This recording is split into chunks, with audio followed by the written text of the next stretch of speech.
All right, everybody, we're back. Utah Aviate Podcast, episode 3.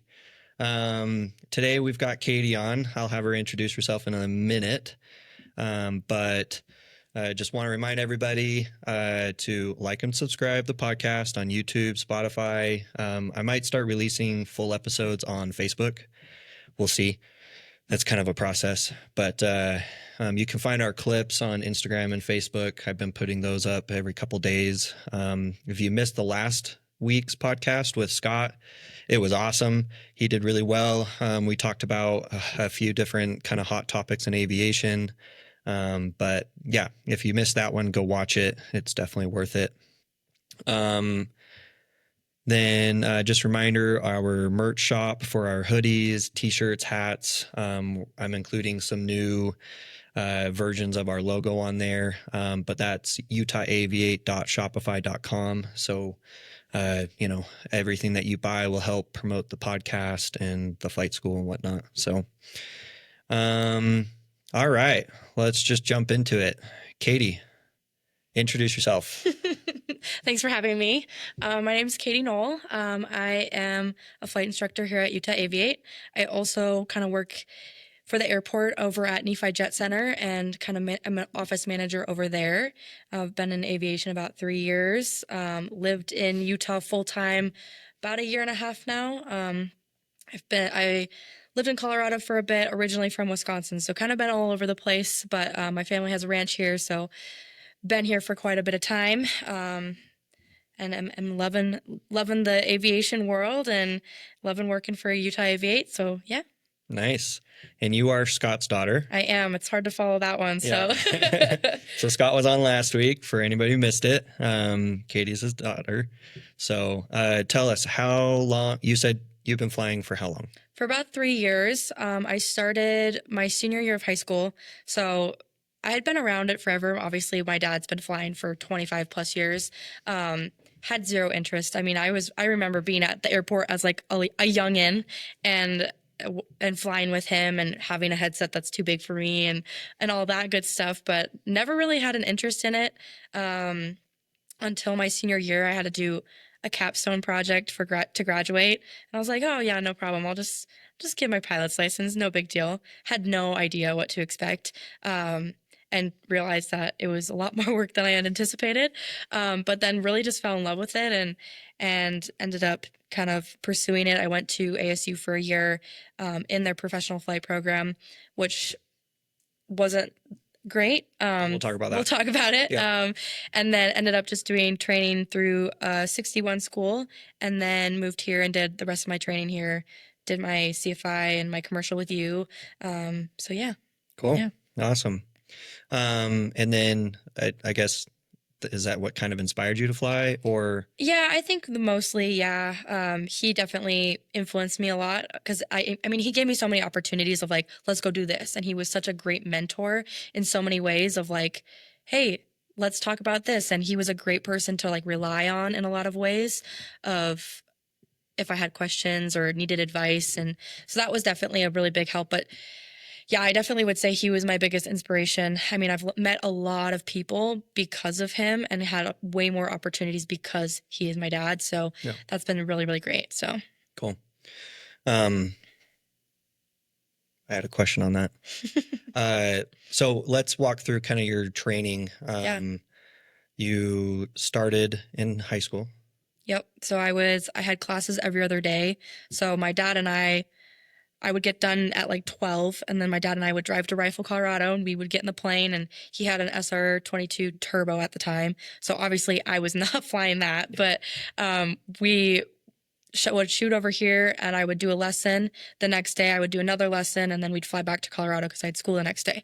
So I was flying just a little Cessna, nothing crazy, and then he ended up selling that plane, which kind of put everything on a pause for me, which wasn't great, but school got busy and graduating and life happens. Yeah. And then, so you went from doing it just locally here with an instructor. I was out of Nephi. Was that a friend of your dad's, or how'd you find him? He had done some training with this gal who knew him, and we just connected. Okay. I probably did 15 hours with him. I mean, it wasn't very much.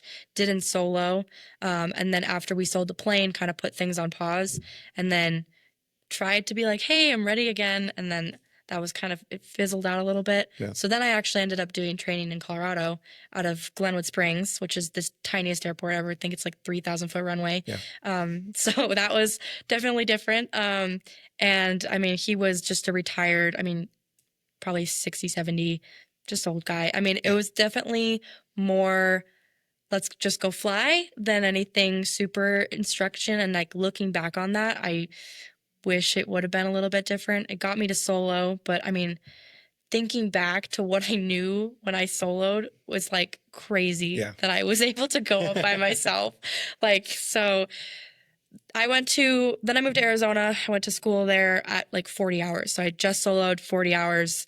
And I started with ATP. So there was a little bit of a mess with ASU and ATP's contract. Pretty much ATP was like, we're raising all of our prices, and then nobody was flying. So like all of the people in my class didn't fly for like the first semester. Yeah. Everybody was super frustrated. ATP then was like, okay, now we're going to charge way more. And then ASU ended up dropping ATP. So then there was no affiliated school. Now they're with AeroGuard, but I was like, I'm done waiting. Like, I just want to fly. So I switched my major to aviation management and then just went to like a small Part 61 school at Falcon Field and got my private there. Cool. So, yeah. And you did you do your instrument with them? No, I did my instrument here. Just locally in an SR-22, so that was super fun. Yeah. I had a little bit of time of like transitioning from, because I was in Piper Cherokee for my private, so a little bit of a speed change going from whatever it is and to 310 horsepower was a little bit of a jump, so that was an adjustment. Did the Cirrus transition training, which was amazing. That was super awesome, and like the Cirrus was such an awesome aircraft to do my instrument in. Super capable. I mean, with the G1000s, you just can't go wrong. Yeah.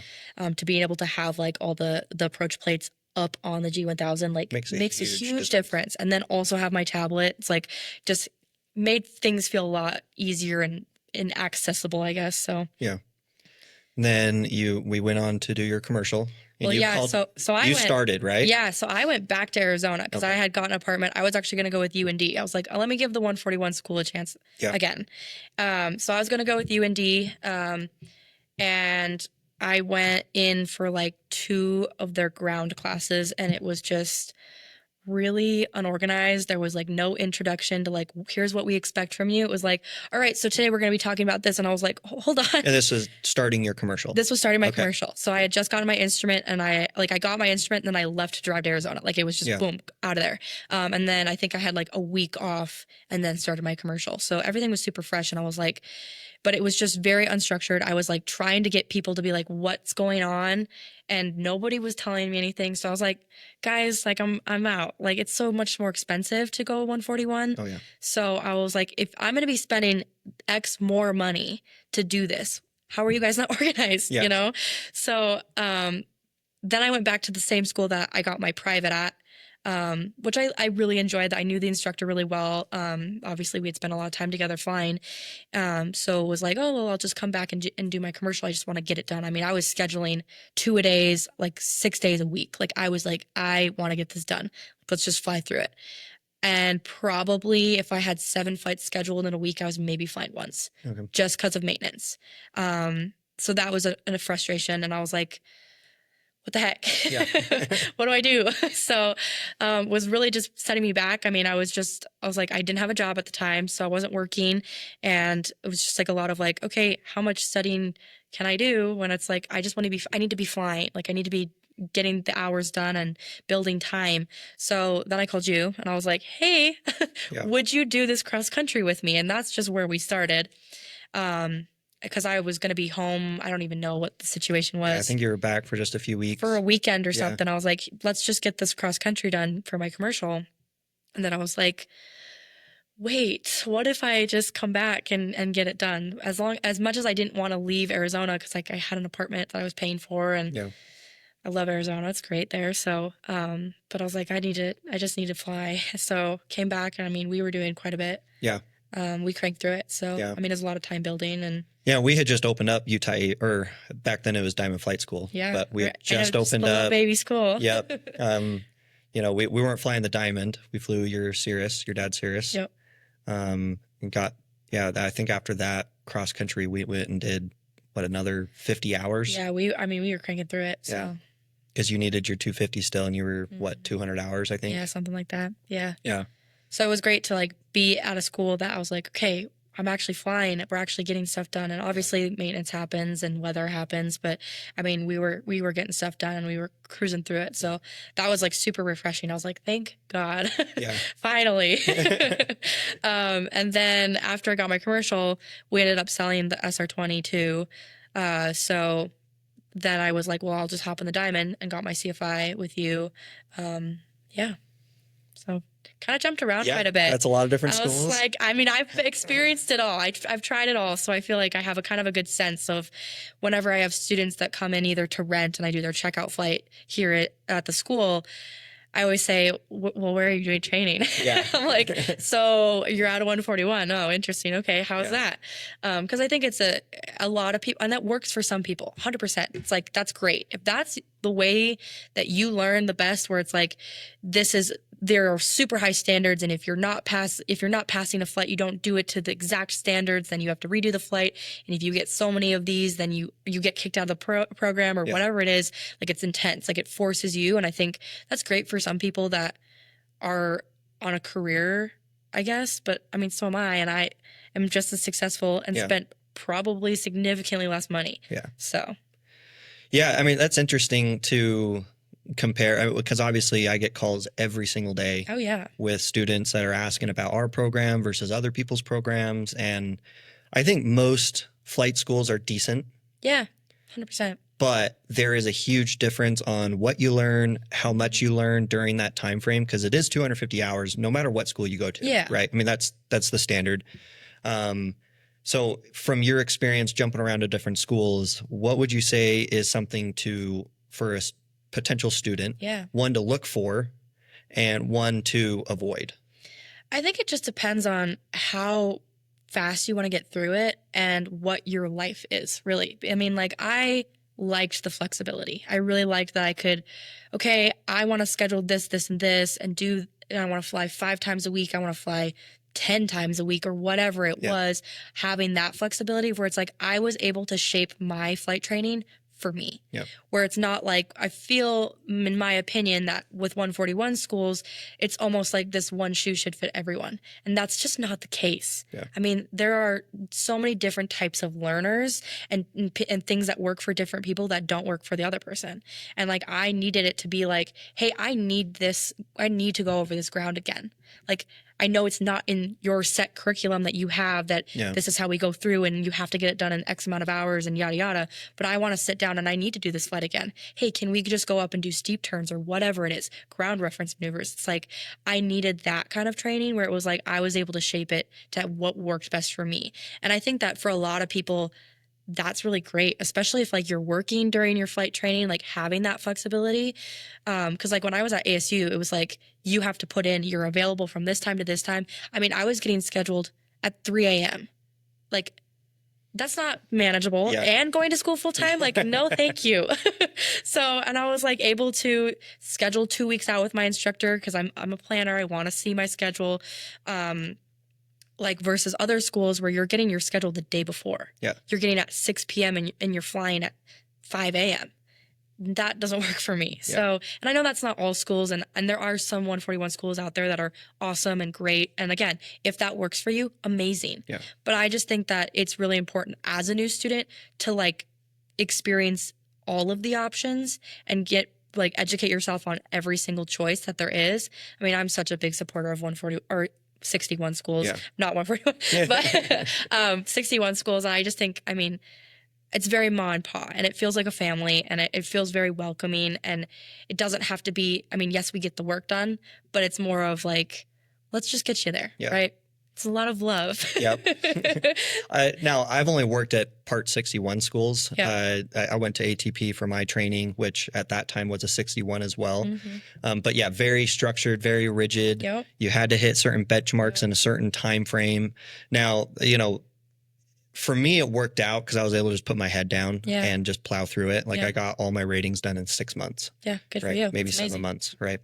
But I think for potential people, at least with our demographic of students, they are not in this to just crank it out. Yep. They want to take their time. They want to go through the different, all the training options available inside of one school. Yeah. Right.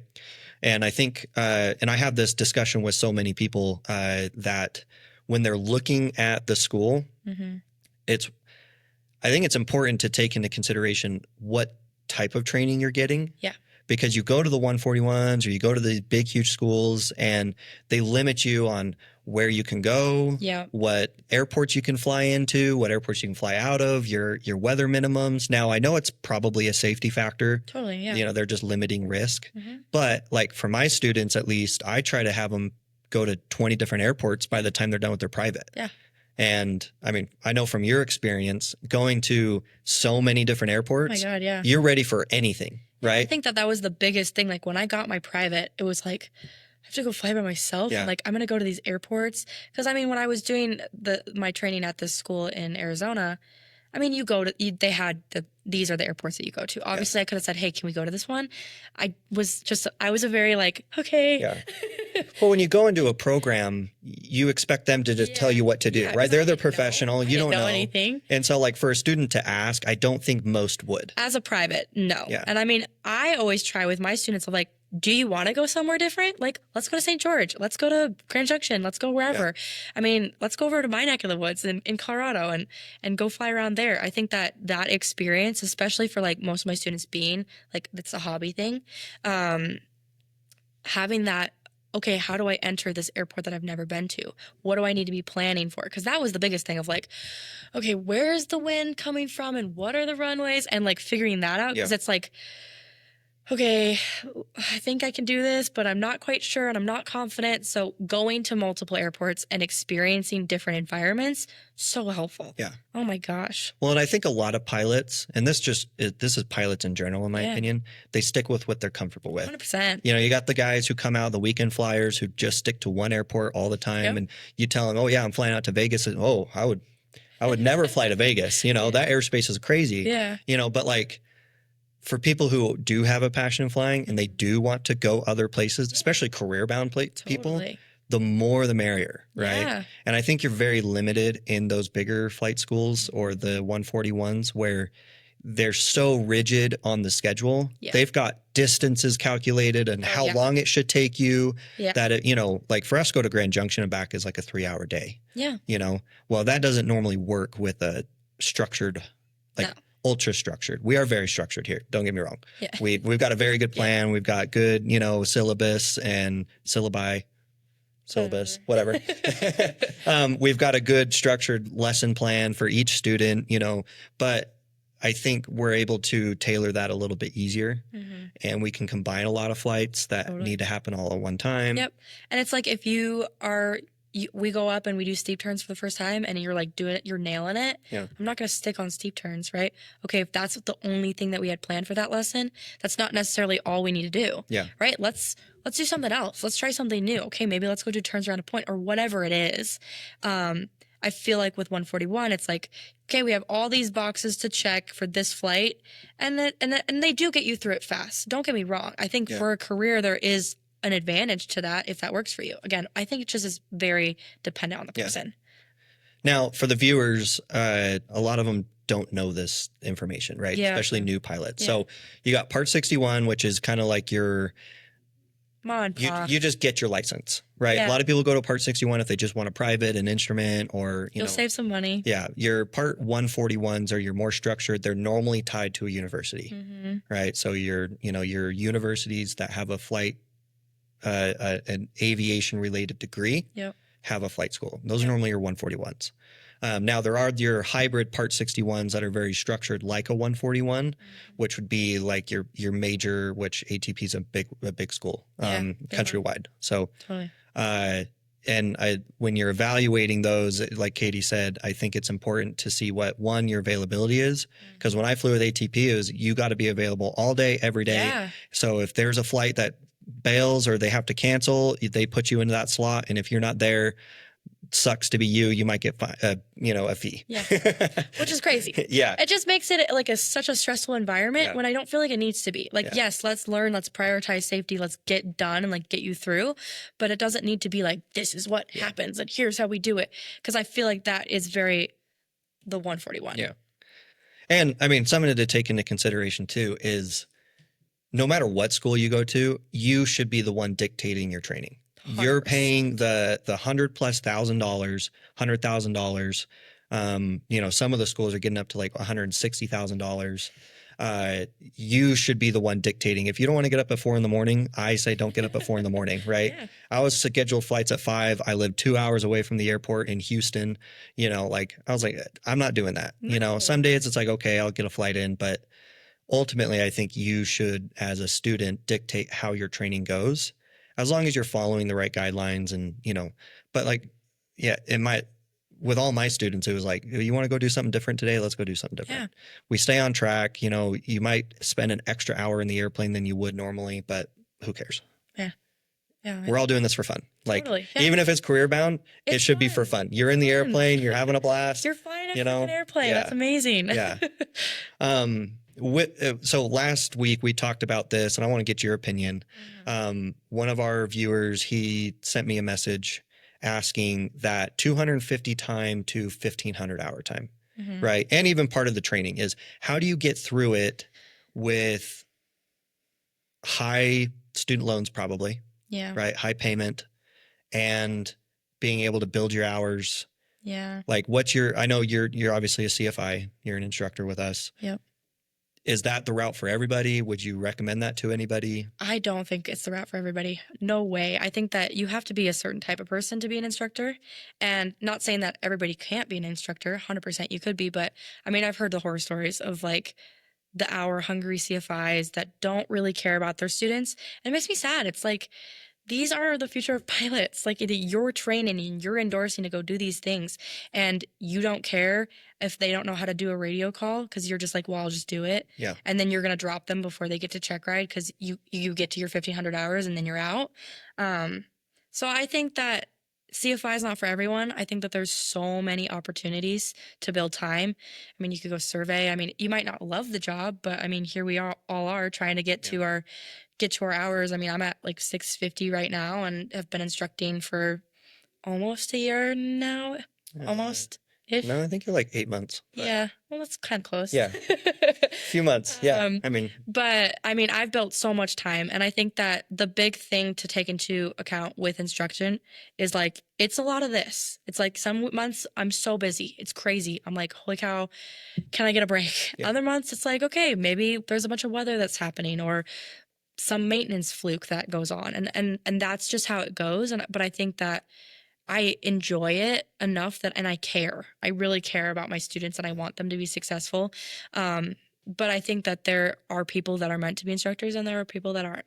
And that's just how it is. I mean, as everything. Yeah. So I think skydiving is an opportunity. I mean, you can tow gliders. There's a lot that goes on in Utah. I mean, there's so many opportunities. It's just finding those jobs and educating yourself of like, what are the opportunities for me? I mean, just Google it. What can I do at this X amount of hours? And rent a plane.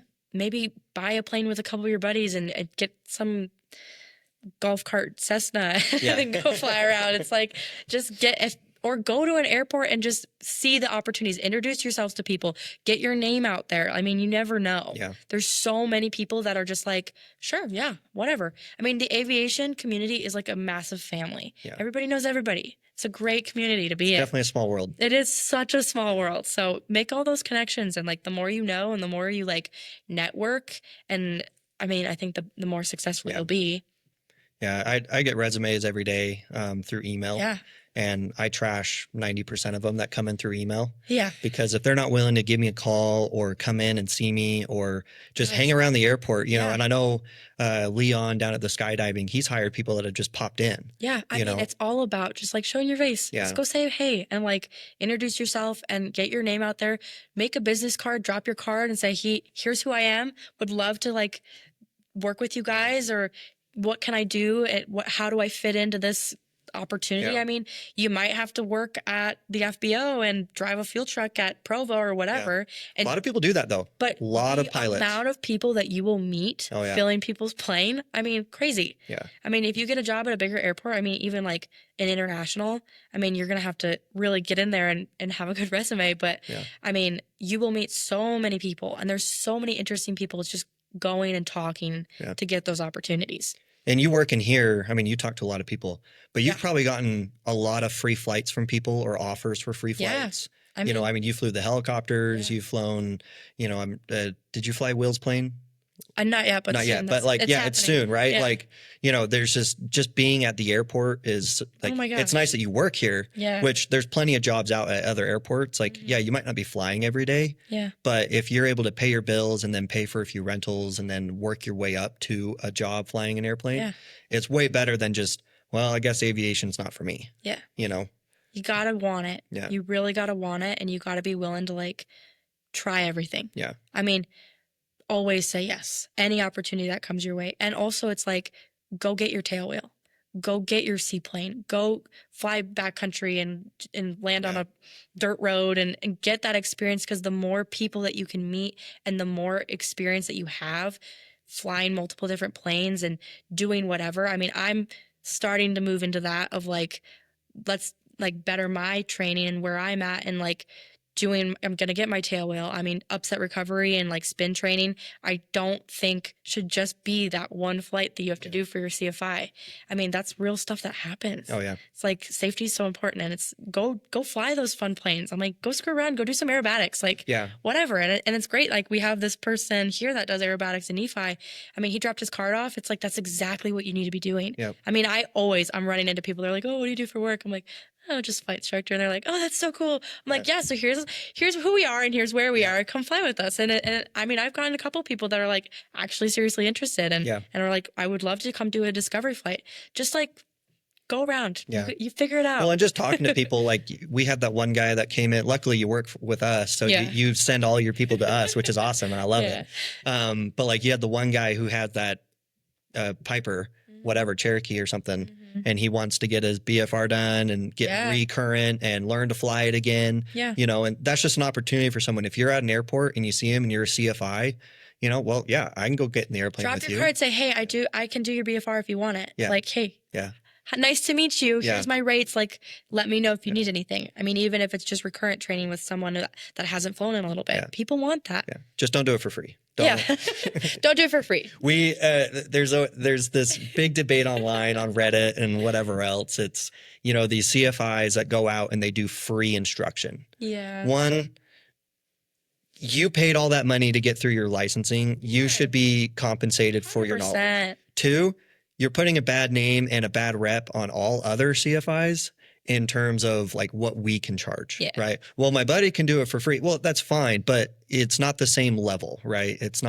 You're not getting the same caliber of training. You're not getting all the benefits of multiple airplanes or a good maintenance crew to work on that plane. You get halfway through and you end up having to go to someone else. Yeah. We get that all the time here is, well, I did 40 hours with this guy and then he bailed out on me and I haven't even soloed yet. I mean, that was me. Yeah. 100%. I mean, same thing, like, right? I was like, hey, so I'm able to come back and do more training. I think it was like after I had graduated, and nothing, crickets. I was like, okay. Yeah. So then I'm like trying to find anybody. Yeah. I'm like, and that's where you find the people that are just hour hungry and don't really care. Yeah. And I didn't have a whole lot of options in Colorado because there's the Aspen Flight School, which is the Aspen Flight School. I don't know. We won't badmouth anybody. Oh, it's just Aspen. You know how it is. Okay. And then, there was like nowhere else. So it was just like, hey, you're cool. Yeah. Can you fly with me? Sure. Okay. Yeah. Let's go. But then again, I'm here at the airport every day. I met your dad. Yeah. It helps that I have a flight school, but just through your dad, we got you. We got 6 other students that all know your dad somehow. That were just like, oh, you have a flight school, or a flight school, and they all came to us, and Totally. it's just the word of mouth in the aviation industry is huge. Big deal. Yeah, big deal. So if you're worried about that time from 250 to 1,000 or 1,500 hours, I would say don't be worried if you're willing to go put yourself out there. And also, I feel like a lot of people in the aviation industry are really young. Yeah. Like, there's a lot of really young people. I mean, I'm 21. Yeah. I am in no rush because, people start their careers at 40. Yeah. Well, and this is, I think, what I read online, this is the 3rd to 5th career option for most people. Yeah. Piloting is like a 3rd or 5th career choice. Yeah. They've been through that many careers. That was the case for me. I'm part of that statistic. Yeah. I thought I was going to be a realtor the rest of my life. Yeah. Not, but it just goes to show, like, this isn't everybody's first option. Now, I was in a huge rush to get it done. Yeah. Right. I needed to get it done. I had a house payment to make. I had my family to pay for, all the bills, so I was in a rush. But I think that rush, it was good motivation, but it also, I think, limited how much I learned during that 6 months. Yeah. I learned 100 times more the first 10 hours with a student. Yeah. Right?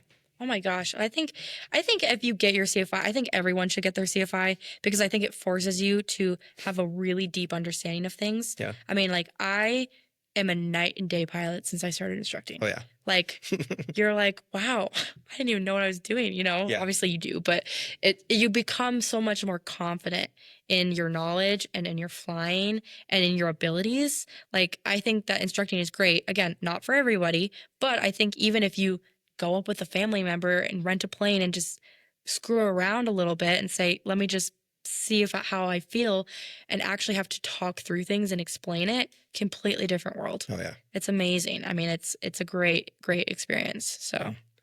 So obviously you became an instructor because it's a good way to make some money. You get to fly a lot, but you have a passion for it, which is good. Mm-hmm. But what are some challenges you've faced in being a CFI? Yeah. I think... Is it warm in here? It gets a little toasty. I'll keep talking. I think, like, as the normal things, it's time management of, like, actually doing the ground study when it's required and getting all the things done. You have the door closed. Yeah. But I think the biggest thing for me, challenge-wise, was just managing my time and really being on top of my ground.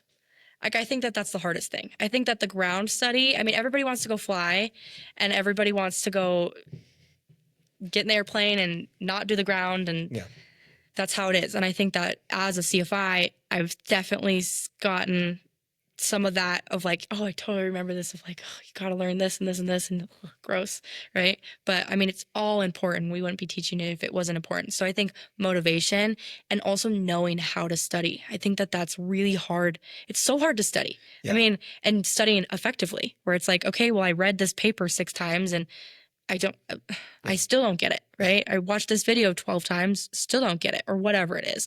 And so I think knowing how to study effectively, and I think because I was young and I was in school and I was doing other educational things, I had a sense of how to study, but I also procrastinated. Yeah. So I'm human too. You remember.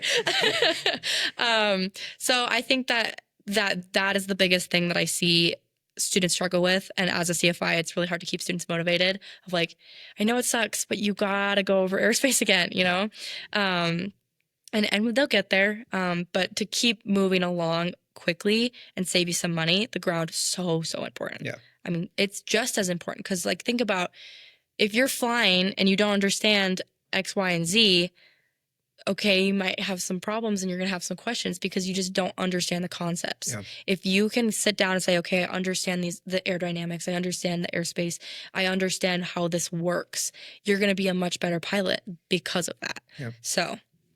I would say that's the biggest thing. Yeah, I think back to my training, and I was out of school for 7 years, Yeah.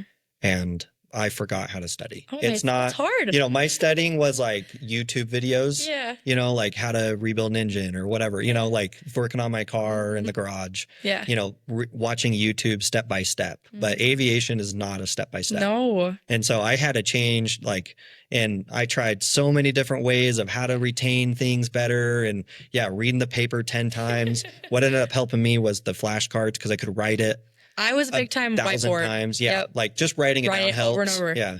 But I definitely see that with your students. And I mean, because all of your students are doing this for fun. It seems like you have very little career bound students versus like some of our other students that are career bound, but just out of school or still in school. Young. And they're picking it up so quick. And I love watching it. But then you look at the other guys that they're doing this for fun. It's very motivating because they've got that goal to like be a pilot. Yeah, which is awesome. Which is great. But the studying, not there. Not there. Whatsoever. Well, and it's also like they're established in other careers. So it's finding the time. Oh, yeah. And that's why I always tell my students, you just got to set aside like an hour a day. Because if you were like me when I was doing my private and you procrastinate it till like you're ready for check ride and then you're cramming, it's not going to be as effective. And I think that if you can teach it or explain it back out loud to somebody, then you understand it. And I think that that was super helpful for me of like, I mean, I was surrounded with pilots when I was in school, so I had lots of really great resources. I mean, we would spend hours in like a little study room with the whiteboard, and we would just like write acronyms and explain systems and all of that, and that was super helpful. I think that just get it done as much as it's painful. I mean, now, get it if done. you don't have a lot of time, then you got to be very specific on your learning method. Yeah, but I think you have time. I think everybody has time. I think everybody has time, but like, I get it, right? I do get it. You're very busy. I'm very busy. If I were thinking about getting a different rating at this point, it'd be very difficult to step aside from that. Yeah. But which means I have to be very specific on how I learn. Yeah. Right. I can't just play a video in the background and hope I'm going to learn something. Like I need to dedicate that hour of training or learning to writing down everything that they say, all my notes, filling out a whole booklet of notes, even though it's just word for word, note taking. Yeah. But that helps me learn a lot better. Yeah. Right. So I think with anybody doing this not as a career bound or they don't have a lot of time, really figure out the best study method for you. And I'm sure every CFI has got 10 different ways to study, Don't necessarily do it the way your CFI says. No, find what works for you. Find what works for you and go about it that way. Yeah. And I think that it's not going to be like, again, that one shoe fits all. Yeah. It's going to be, you gotta figure it out of what's effective for you. And it might take 5 different tries, but you'll get there. And just, I mean, I'm a big scheduler, so I like to schedule it out. I'm like, okay, well, every night at this time is when I'm dedicating my study time. And that worked for me. It was like, okay, my schedule is clear. This is what I'm doing. And I'm throwing my phone away and I'm just doing this and I'm reading the books and I'm watching the videos. I mean, YouTube's a great resource for some things, not for all. You get those other. You've got to be careful on that one. But I mean, there's so many great ground schools out there as well. I mean, you think about aviation, and I know my dad talked about this, aviation 25 years ago versus now. I mean, there are so many resources out there.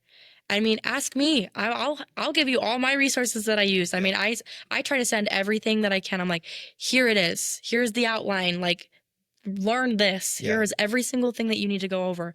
And I mean, even just, I'll do like a mock oral with a student who's not like necessarily ready for check ride, but just to say, where are you at? Because let's get so and then I also know, and then let's like make it so it's just for your benefit. Like, okay, we maybe need to go over systems.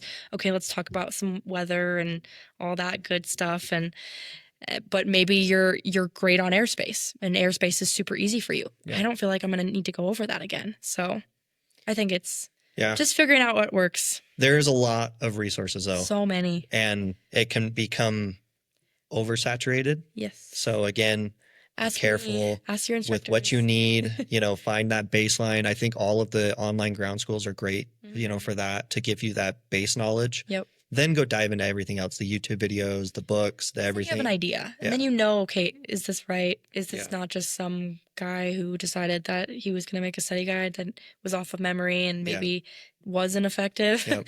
That you I've been found caught. out I've on been caught Google? doing that. I've been caught making my own. You Yeah. know, like where it's like outdated stuff. Because when I was learning, there's Oh so my many God. different things, and you catch me on it all the time. And that even as a CFI, we're always having to learn the new stuff. Oh my God, I'm still always So studying. for someone to tell me, hey, like I don't have time to learn this, it's like I'm instructing, I'm running the business, I'm doing all this other stuff, and I still got to keep up to date. Because if I teach you wrong, that's on me. Yeah. That's so you got to take the responsibility and just learn it. Mm-hmm. So now in becoming a CFI, like the steps from commercial to CFI, what were some of your struggles there or challenges you faced in getting your CFI? Because it seems like that's what most people will end up doing to build their time is going the CFI route. Again, not for everybody. Yeah. Probably shouldn't. It's fine. Leave some room for the rest of us, right? Yeah. I think the biggest thing when I was working on my CFI, and you can agree with this probably, is my too much talking. I mean, I would over explain things where I'm going, especially when we're flying. It's like that's why we do the ground, right? You do the hour before your flight and you explain, okay, we're doing steep turn, slow flight, and here's what's happening, here's why we're doing it, and then now let's go do it. So that when we're actually up there flying, we've already talked about all of the aerodynamic aspects or whatever it is. And I think that just less is more is a very big theme for aviation. It's like, I mean, I'm sure everybody who's in aviation, you remember when you were first learning something new, you're like, I can't even hear what you're saying right now to me because I'm just trying to fly this airplane and keep an altitude because I'm scared when I descend and you're going to see that I'm 200 feet low right now and I'm trying to slowly get back up to altitude. But I think that, less is definitely more, and it's keeping it simple and super straightforward. I mean, just stick to the point and as simple as you can, well within making it make sense, and use things to compare it to and use realistic examples of things that help connect the dots for students. I think that that's really important. And I mean, I use all the weird of think about it like this. I'm talking about their scan. I'm like, well, when you're texting and driving, do you only look inside? No. Yeah. Look outside. Thank you. We're VFR. So I think, there's always the challenges, and there's sometimes challenges with students. I mean, I've had students that have left just because it wasn't for them, and that's okay. And I want everybody to be successful, obviously. So, but it isn't for everybody. And I think that making sure that you're like, I'm in this and I really want it and getting after it. I mean, because if you don't, you're not going to get there. Yeah. Yeah. So, with the training part, like learning to limit how much you talk about, what would you say helped in trying to limit that? Because I've taught a lot of CFIs now. I've been around a lot of CFIs. I've been taught by a lot of CFIs.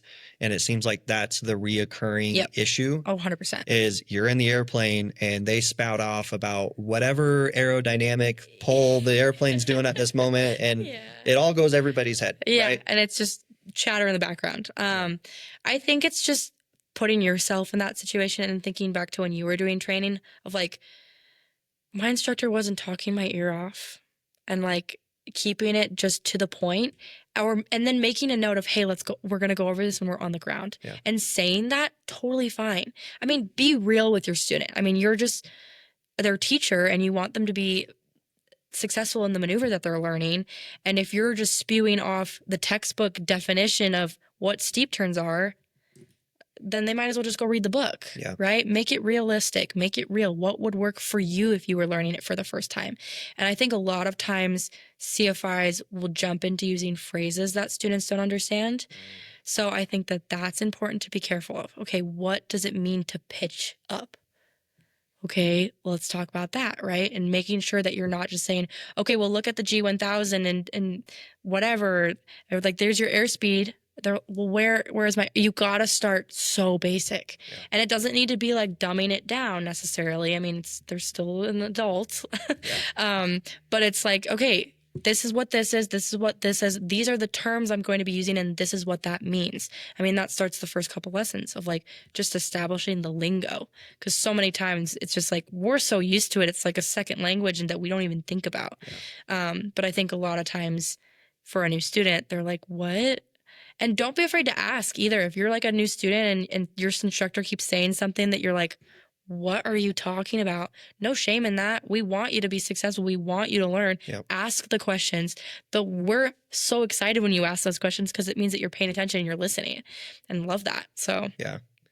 I think for any aspiring CFI, don't get yourself out of the pilot lingo before you even get into it. Yep. Like if you're in your commercial phase and you're using all of the random stuff that pilots say, you know, and I don't know, maybe that's just more my rebellious side of like not wanting to be part of like the clique of pilots, you know, but I think if you are going to be a CFI, stay away from all of the pilot lingo that you can. Yeah. Right. Especially because you'll just get used to it and you won't catch yourself saying certain words. Right. When I don't know if I necessarily struggled with the lingo too much in becoming a CFI. One, I've trained a lot of people just in general, not just in pilot, you know, in the pilot world. I did it in real estate. I did it in car sales, whatever the case may be. So I think I was able to stay away from that. But my problem was I have too much knowledge. Yeah. Right. And you want to share all of the knowledge you can. Yeah. Which in turn is just going to bring out a lot of those phrases that students don't know. Like you said, you know, like a first time student does not know what pitch, roll, yaw, you know, any of that is. Which is so crazy to think about because it's like now it's like, well, duh, that's what that is. But I mean, brand new. I mean, think back to when you were a little baby pilot. It's like nothing. You got nothing. You have no idea. Yep. You use your feet when you fly? What do you mean? Yeah. For all those who don't know, you got to use your hands and feet while you fly. So look outside. Yep. So, but I think that also goes into a huge play of like who you're choosing as your CFI. Yes. Right. We have multiple CFIs here, so it's nice that like if, you know, for whatever reason someone didn't get along with Katie or didn't like the way that she taught, they can go to me, they can go to Connor, they can go to whoever, right? Yeah. And if we need to bring on a different CFI, we can. And that's so important. I think that if you don't click with your CFI, I mean, you got to say something. Yeah. I'm not going to be offended if we don't get along. Yeah. Cool. Now you don't have to be buddy with them or best friends. Like you don't have to be going out to dinner later, you know, but if their training does not match. The teaching doesn't work for you. And that's again, figuring out what's effective and works for you. Like I think that, I mean, I've had CFIs that I'm like, nope, can't do it. And then it's not rude, honestly. I mean, it's your money. It's your training. Your teaching didn't match with how I learn. I mean, I'm so visual. I'm such a visual learner. And then there's the other people that are very technical.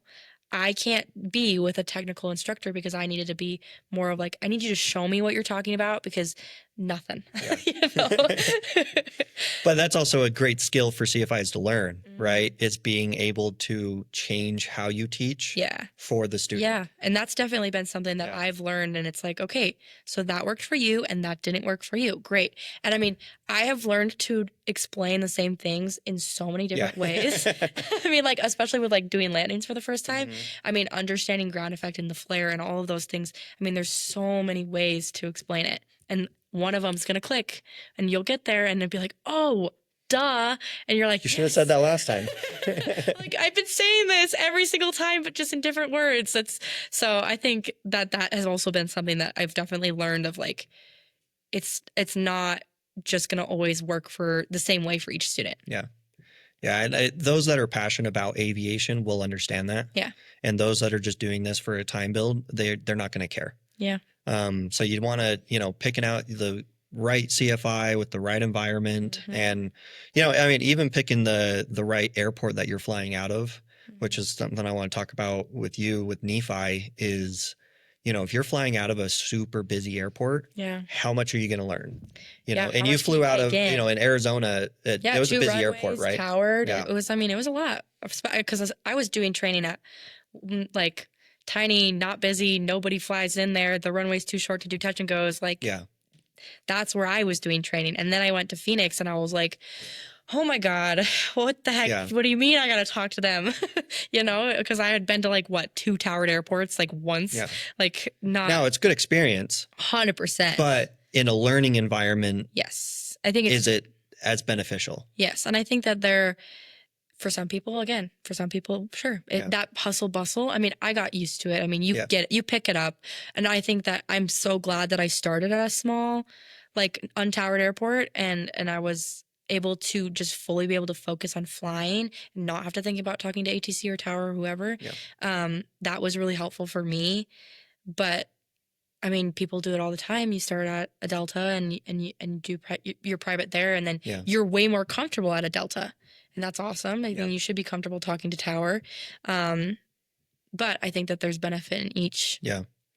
Now, I mean, like, you know, like with us, because we're down in Nephi, which is pretty far out. Yeah. Compared to other flight schools like in Provo, which is super busy. You know, I see the benefit. I see it more of a benefit coming down here to learn than going up there to learn. And a lot of the schools do. Yeah. Because, I mean, a lot of them end up flying down here anyway. So. Well, I just think it's not even about the tower. It's about the traffic. Yeah. Where, I mean, I used to go over to the north and do maneuvers in that practice area over there. And I mean, I remember I went once by myself and was doing maneuvers. And I mean, luckily it's still got the alarm, traffic, blah, blah, blah, and it's yelling at you.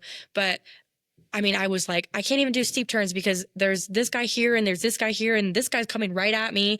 Like, hello, do you see me? Yeah. and it was so much. So it's nice down here. I mean, we always go south and do maneuvers over there. I mean, there's never anybody out there. Yeah. And nope, not saying it's too busy. It's way too busy out there. There's no room for you.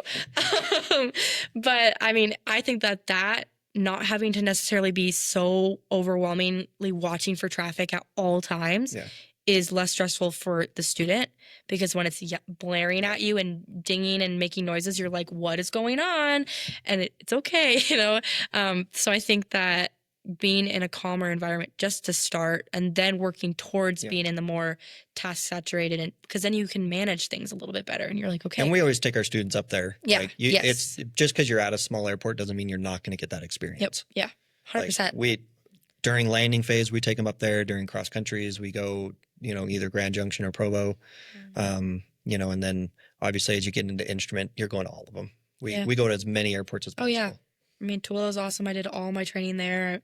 I mean, there's so many great airports around that have great approaches and stuff, so it makes it easy. Yeah. With your instruction, like what's the daily life of an instructor? It's kind of what you make it. I think it can be really, really busy, and it can not be. I mean, I work the 2 jobs, so I'm over at the FBO as well. So I kind of split time where I'll fly half the day and then I'm in the office the other half of the day doing all that stuff.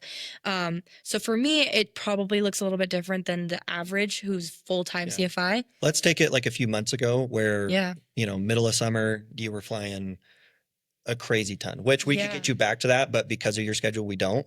But let's, you know, for someone who is a full-time instructor, what does that day look like? And how do you get that day? Because this is my big debate with every instructor I've come in contact with. Yeah, I think that putting yourself out there, I mean, try to recruit students on your own.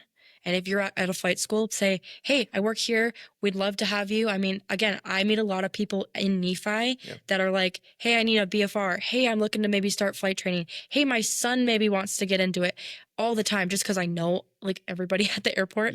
So that's super great. And then also my dad knows people that have come in, which has also been great. But I think, I mean, remember to eat. That's really important. Let's just take it from like the start of the day, you know, well, let's go the day before. Cause again, this is my big gripe with most instructors that either we've had on the team or that I've worked with in the past is they're like, well, I'm not getting any flights and I'm busy flying every single hour of the day, you know? And I think that comes from the scheduling beforehand. Yeah. I think, I mean, your flights that you're scheduling, I mean, they start like days before. I mean, I'm planning out what we're doing and checking weather and texting with my students. And like, I mean, I'm texting my students a lot. I'm like, hey, so on Friday, what's your schedule next week? Or even on Wednesday, I'm like, hey, let's get you on the books. I mean, again, with my I like scheduling things out. I want to have things scheduled out, and I think that gives us, okay, we're gonna fly 3 times this week. We're gonna try 2 times next week, and then maybe let's schedule a couple more just in case something happens and whether we have to cancel. But again, I think that I'm always like the night before or even the day before in the morning, I'm like, okay, here's my game plan. Here's who I'm flying with. Here's where this person's at. And here's where this person's at. Because it gets to be where it can be like, okay, what did you do? What do we do? So being organized, so important. Like having, like, I mean, I have notes for all my students of like, okay, here's where you're at. Here's where you're at. And then I'm reviewing that constantly and adding to that constantly and saying, okay, what do you need? This worked for you. Okay, he didn't quite understand this aspect. So let's maybe talk a little bit about that on the ground. Okay, maybe we need to do some adjust the ground. Let's jump in the sim. Just really shaping it for each student. I mean, it's just it's a lot of work, and I think that the instructors that are working like from 7 a.m. in the morning till 7 p.m. I mean, you can do that if you really want to, but I think you got to take care of yourself because it's so easy to get burnt out. Yeah. It is so easy, and then you're getting sloppy, you're exhausted, you're not putting in the work after hours. You're just like in bed and then you're up the next day. Yeah. It's like, so I mean, I would limit myself to like 4 flights a day where I would do like 2 in the morning and then 2 in the afternoon. And that was perfect for me. And that worked really great. I mean, I love working. Like I want to be busy. I like the hustle bustle. Like I want to be running around. But with that being said, working and flying like 8 hours a day is a lot.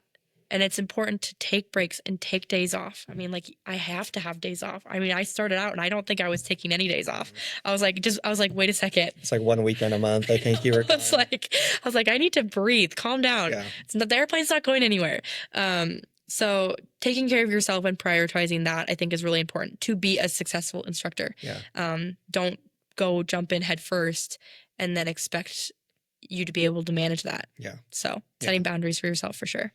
Yeah, when I was instructing full time in Houston, it was I was doing 100 to 120 hours a month, which is insane, crazy, and it definitely burnt me out of the aspect of wanting to fly. Like I was hoping for bad weather days. I was hoping the plane was going in for maintenance, and then we have another plane that we can get in, so that didn't work. Yeah. So I think, prioritizing, and then but it did show with my students. You'd see them stop progressing. You would, be like, why won't they figure this out? Well, and you're just too tired to want to put in the effort. They're like, what is going on? Yeah. So, and there's a lot of instructors out there that are doing that grind, the 8-hour max every single day. Yeah. And I think that can be, you can do that twice a week. Do 2 days where you're like nonstop flying. And that's what I was doing. It's like my Tuesdays and my Thursdays were my crazy days. But then like my Mondays and Wednesdays and Fridays, I maybe did 3 flights instead of 4 or 5. Yeah. Right. And that worked for me, where I'm still getting X amount of hours a month and I'm still feeling like, okay, yes, I did good. Yeah. And that's effective. But again, I mean, you just can't manage that after a while. It's just, you're just dead. Well, and I think that's created a hard, work life for instructors, is that expectation you have to do that. No, it's like we want to, like, I mean, I love aviation. Like I want to keep my passion for aviation alive. And that's going back to even training. If you don't like the school you're at, go to a different school. Yeah. Because if you develop this, like, I'm just burnt out, whether you're instructing or you're learning, if you're going to develop like kind of a hate, like, oh, gotta go fly. Yeah. And that's not what you want. I mean, I love aviation. If ever I started to feel like that, I would be like, maybe this isn't the right school or the right environment that I need to be in. And that's one of the reasons that like I moved back here to do training, because I was like just frustrated. I was like, I'm not flying and I'm not, and like, so I think that just keeping that love alive and enjoying what you do. I mean, I love what I do. Yeah. I mean, like, it's not forever for me, but I love instructing. Yeah. And I don't think I would love it if I was doing it all the time, like nonstop, crazy. So. Well, and and that's the hard pull for, like, because they got to pay their bills. Yeah. You're right. They got to, provide for their family, whatever the case may be. That was my situation. I had to pay rent, Yeah. And so I needed to work every hour, but there is a good line of like, one, finding the right students, having a good group of students where they're not frustrating you every flight. Scaring you. Yeah, or scaring you. That's a whole nother topic.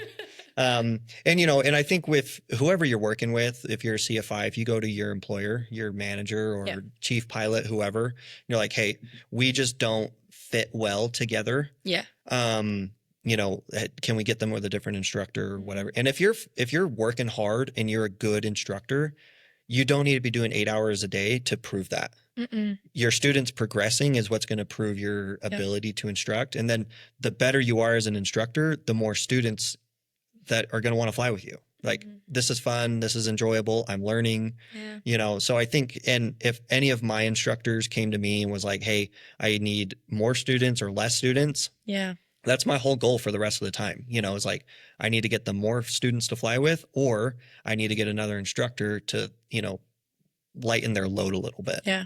So, yeah. And I'm definitely in a place right now where I'm taking a little bit of a step back. I mean, I have 4 students right now, so I'm a little bit of a lighter load. But I'm doing training on my own, potentially getting my AA at some point, maybe. And then I'm also going to start flying the Piper Meridian. So, and then also getting my tail wheel, and I also potentially instructing in the tail wheel. So that, and maybe even helicopter, who knows? Yeah. So I want to just keep gaining and doing some stuff for me while also instructing, and keeping my workload manageable, but also do my own thing a little bit, because I want to fly every once in a while, like, can I take the landing? You don't get a whole lot of those. Luckily with the private pilot students, you get a little bit more flying.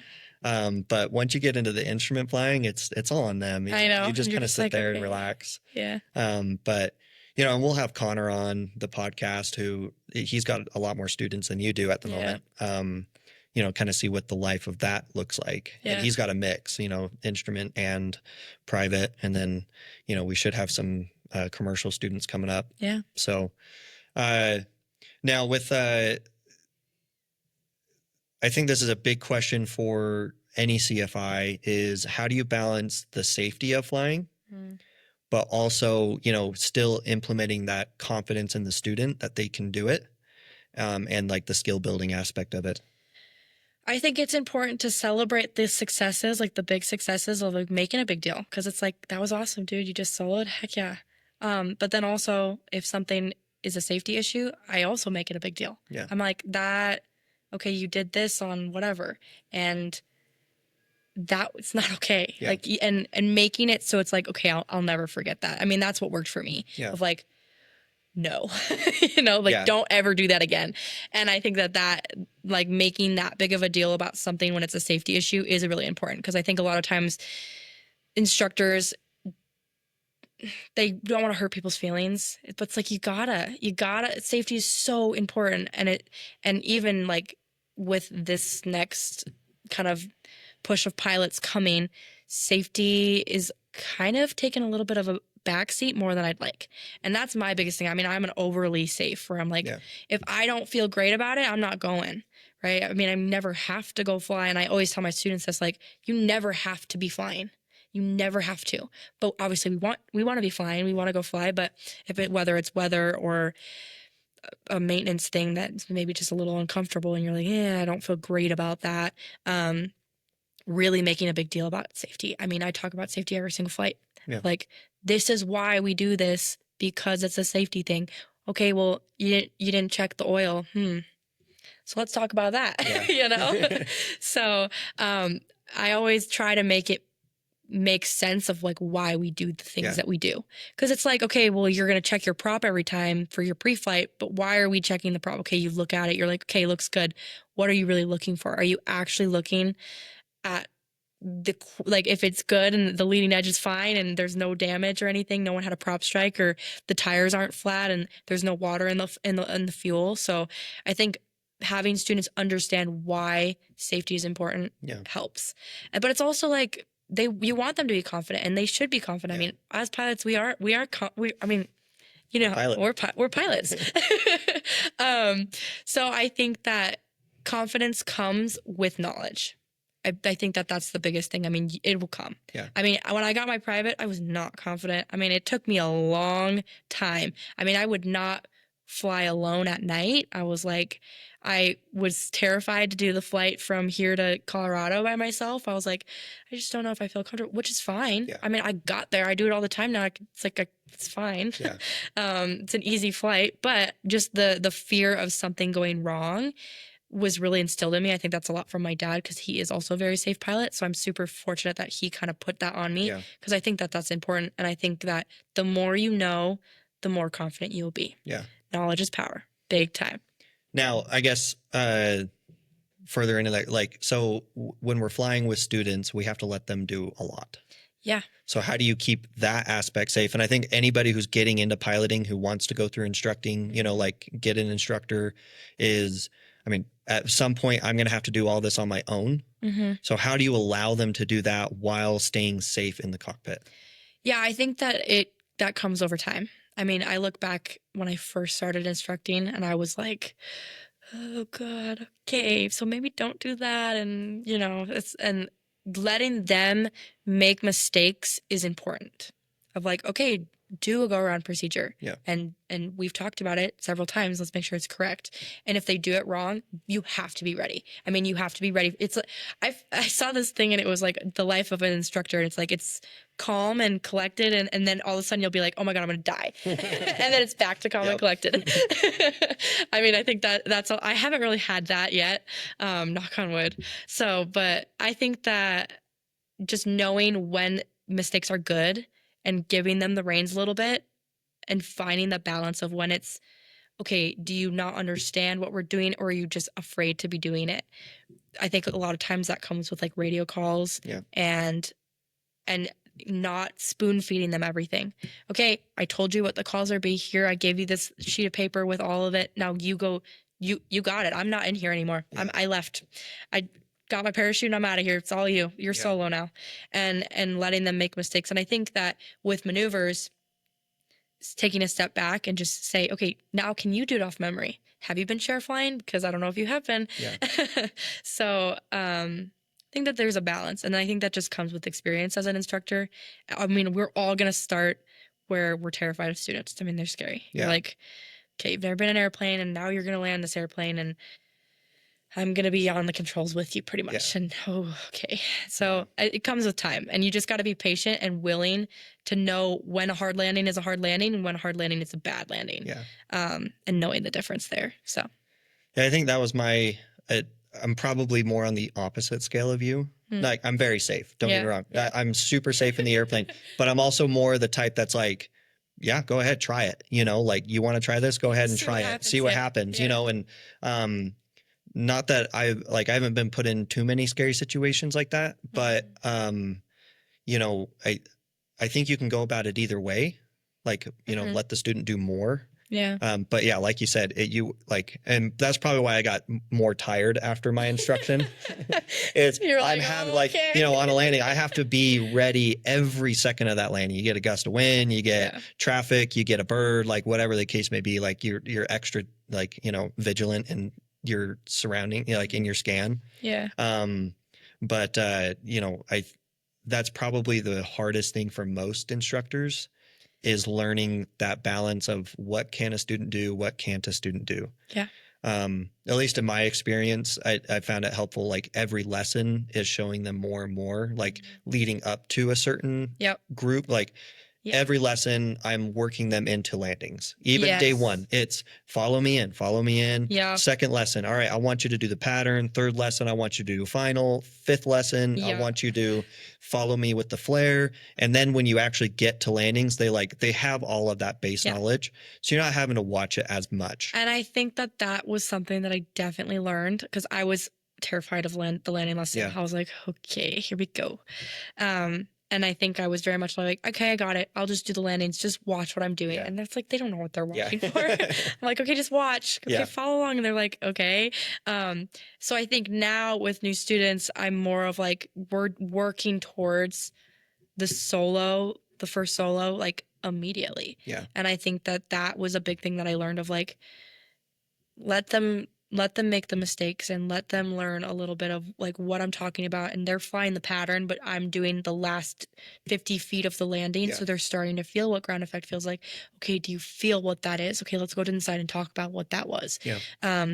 From day one. And I think that I didn't necessarily lead with that as an instructor, but that was a big thing that I learned. Like, this is really important because then it's not the landing lesson then isn't like, okay, now it's going to be a really big lesson and you don't really know anything and here we go. Learn patterns, Yeah. angles, Yeah. power So settings. if you're everything. taking it small piece for piece, it's way more manageable. Yeah. So with your students, how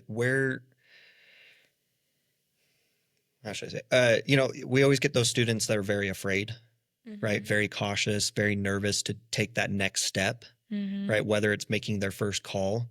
Where do you find the line of like, you just got to do it, or you kind of have to baby them a little bit more? I think I always try to like just show them what the airplane can do a little bit. Like, I mean, we'll go do a vertical takeoff. I'm like, let's just go see what this is, right? Like, feel this. This is fun. Like, it's not going to do anything if you're not going to break a wing off. And turbulence, big time scary, right? I remember the first time I was in turbulence, I was like, okay, are we okay? Very uncomfortable. Like, my head just hit the ceiling. What do you mean? And I think that it's like the airplane's not going to break, and like showing them that it's okay and just really building their self-confidence of like, and that's what we celebrate the victories, right? Big time of like, that was good. I mean, that part of that was good. And also asking them, did that feel good? Do you understand what just happened and why that was good?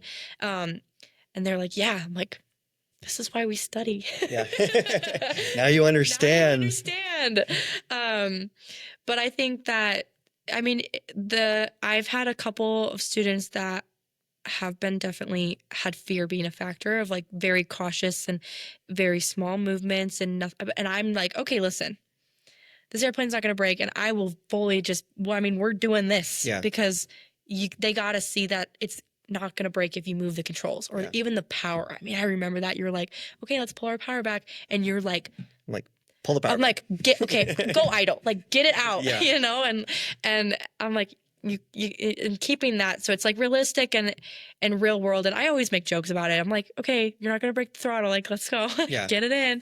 And that's because that applies to then when you're doing a go around, if they're like hesitant, you can't hesitate. And you got to build that confidence so that there isn't that hesitation when it's a safety issue. Yeah. So biggest thing I say in instructing is like, you got to be very deliberate on what you're doing. Yeah. You can't hesitate. It's not like everything in aviation is not, you can't wait for it to happen. Yeah. If you're watching a bird and you're like, oh, I see a bird, a bird, and you're like, and you're not making, corrective actions away from that. Yeah. Then it becomes scary. Yes. Right. Yeah. And I think as instructors, that's what we look for the most. Yeah. Like anytime I send a student out on solo or to check ride are they making those decisions? Those split-second decisions. If the door pops open, are you immediately closing it? Like, I had that happen with a student and they just freeze, right? Which is normal also. Very normal. I mean, you do the first emergency and they're like so overwhelmed. They're like, what do you mean we have to pitch for 88 and we're just going to go down? I'm like, and I'm just going to take you low. We're going low. Yeah. You're like, can we go around yet? I'm like, because I don't want you to be afraid of that little area that you're staying at X amount altitude and you don't know what that last little bit is. Let's get low. Yeah, the sub 2,000 feet, everybody's like freaks out over it. Yeah, I'm like, let's get down there. I mean, my instructor would take me when I was doing my private. I mean, we'd go 50 feet. I'm like, okay, this is a little much. Like, that's maybe a little bit much, but it's helpful. You don't. I mean, you should be so comfortable with emergencies. They should be like second nature, and that comes into that safety thing of like, just do it, don't think. Of like go arounds. You just got split second decision. A deer runs across the runway. You got to make those decisions or runway incursions and things like that where it's like safety is a factor. You have to just have that response. And I think for instructors, that's super important. I mean, there's no downtime. There's really no downtime. I mean, you got to be on your game all the time because you never know. Yeah. I mean, all of a sudden, in the Remos, our other airplane, the fuel shut off looks exactly the same as the parking brake. Yep. Hate that. I mean, I flipped it for a second. I was like, whoa. Luckily, we were on the ground. Yeah. But those things, it's like, okay, I did that. I'm going to be super aware of that. But students, they don't think. There's a lot of impulsivity of button pressing. I'm like, okay, slow down. Just take a second. And I think that especially when we're doing emergencies, they feel like they have to go so fast just take it step by step, because if you're rushing through it, you're going to be way less effective. So just everything being like keeping your composure and getting things done effectively and smoothly. And it's just the repetition. Yeah. Now, we all fly around with a bunch of different pilots in the air. We see a lot of people coming in and out of Nephi.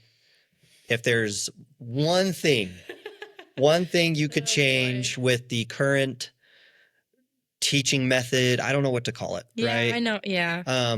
Because we talk about it all the time, our frustrations, like this person did this person did that. Now, we're not perfect pilots either, but, I think we start seeing trends of what certain people are training. Yep. And it just gets passed down from instructor to instructor. So it's like hard to pinpoint where it's coming from. Yep. What would you say you're like the one frustration? It could be here, it could be just in general, that you would love to see stopped? I would say I have two. So I would say one, radio calls. I think that you talked about this last week too, of like, again, less is more. Just, we know what you're talking about when you're saying you're going to enter on a 45. You don't have to go into the all that junk that doesn't need to be in there. I don't need to know what you're going to do in 10 minutes. Yeah. And if you're transitioning and you're at 10,000 feet above the airport, no. Very unneeded. So, and I always tell my students, less is more. Keep it concise. Because if you say, oh, we're on the ramp taxiing Bravo Alpha 17, they know that you're talking about taxiway Bravo, taxiway Alpha, and then runway 17. You don't have to say we're going to taxi via Bravo, then Alpha, then hold short of runway 17. All that extra garbage. Yeah. We know. We all are fine. We all know that there are these taxiways and this runway's here. We get it.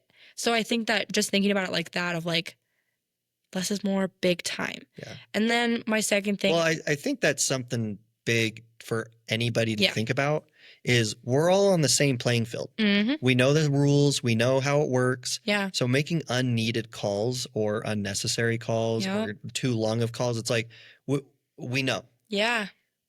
We either don't care because it's like you're 10 miles away from us, not even flying to the airport. Yeah. Which happens a lot here. A lot. My biggest peeve here at Nephi is we get pilots who fly from, Provo or Spanish Fork, and they're going south. And they're 10 miles west of the airport flying south. And I'm like, at no point in your flying will you ever come in contact with us at the airport. Yeah. You don't need to make the call. Yeah. You're not even in the vicinity. You're probably making it harder for the people that are in the vicinity to make their calls. Especially here where it's busy. I mean, we have so many training operations. And I've heard a couple calls. The long pauses also. Yeah.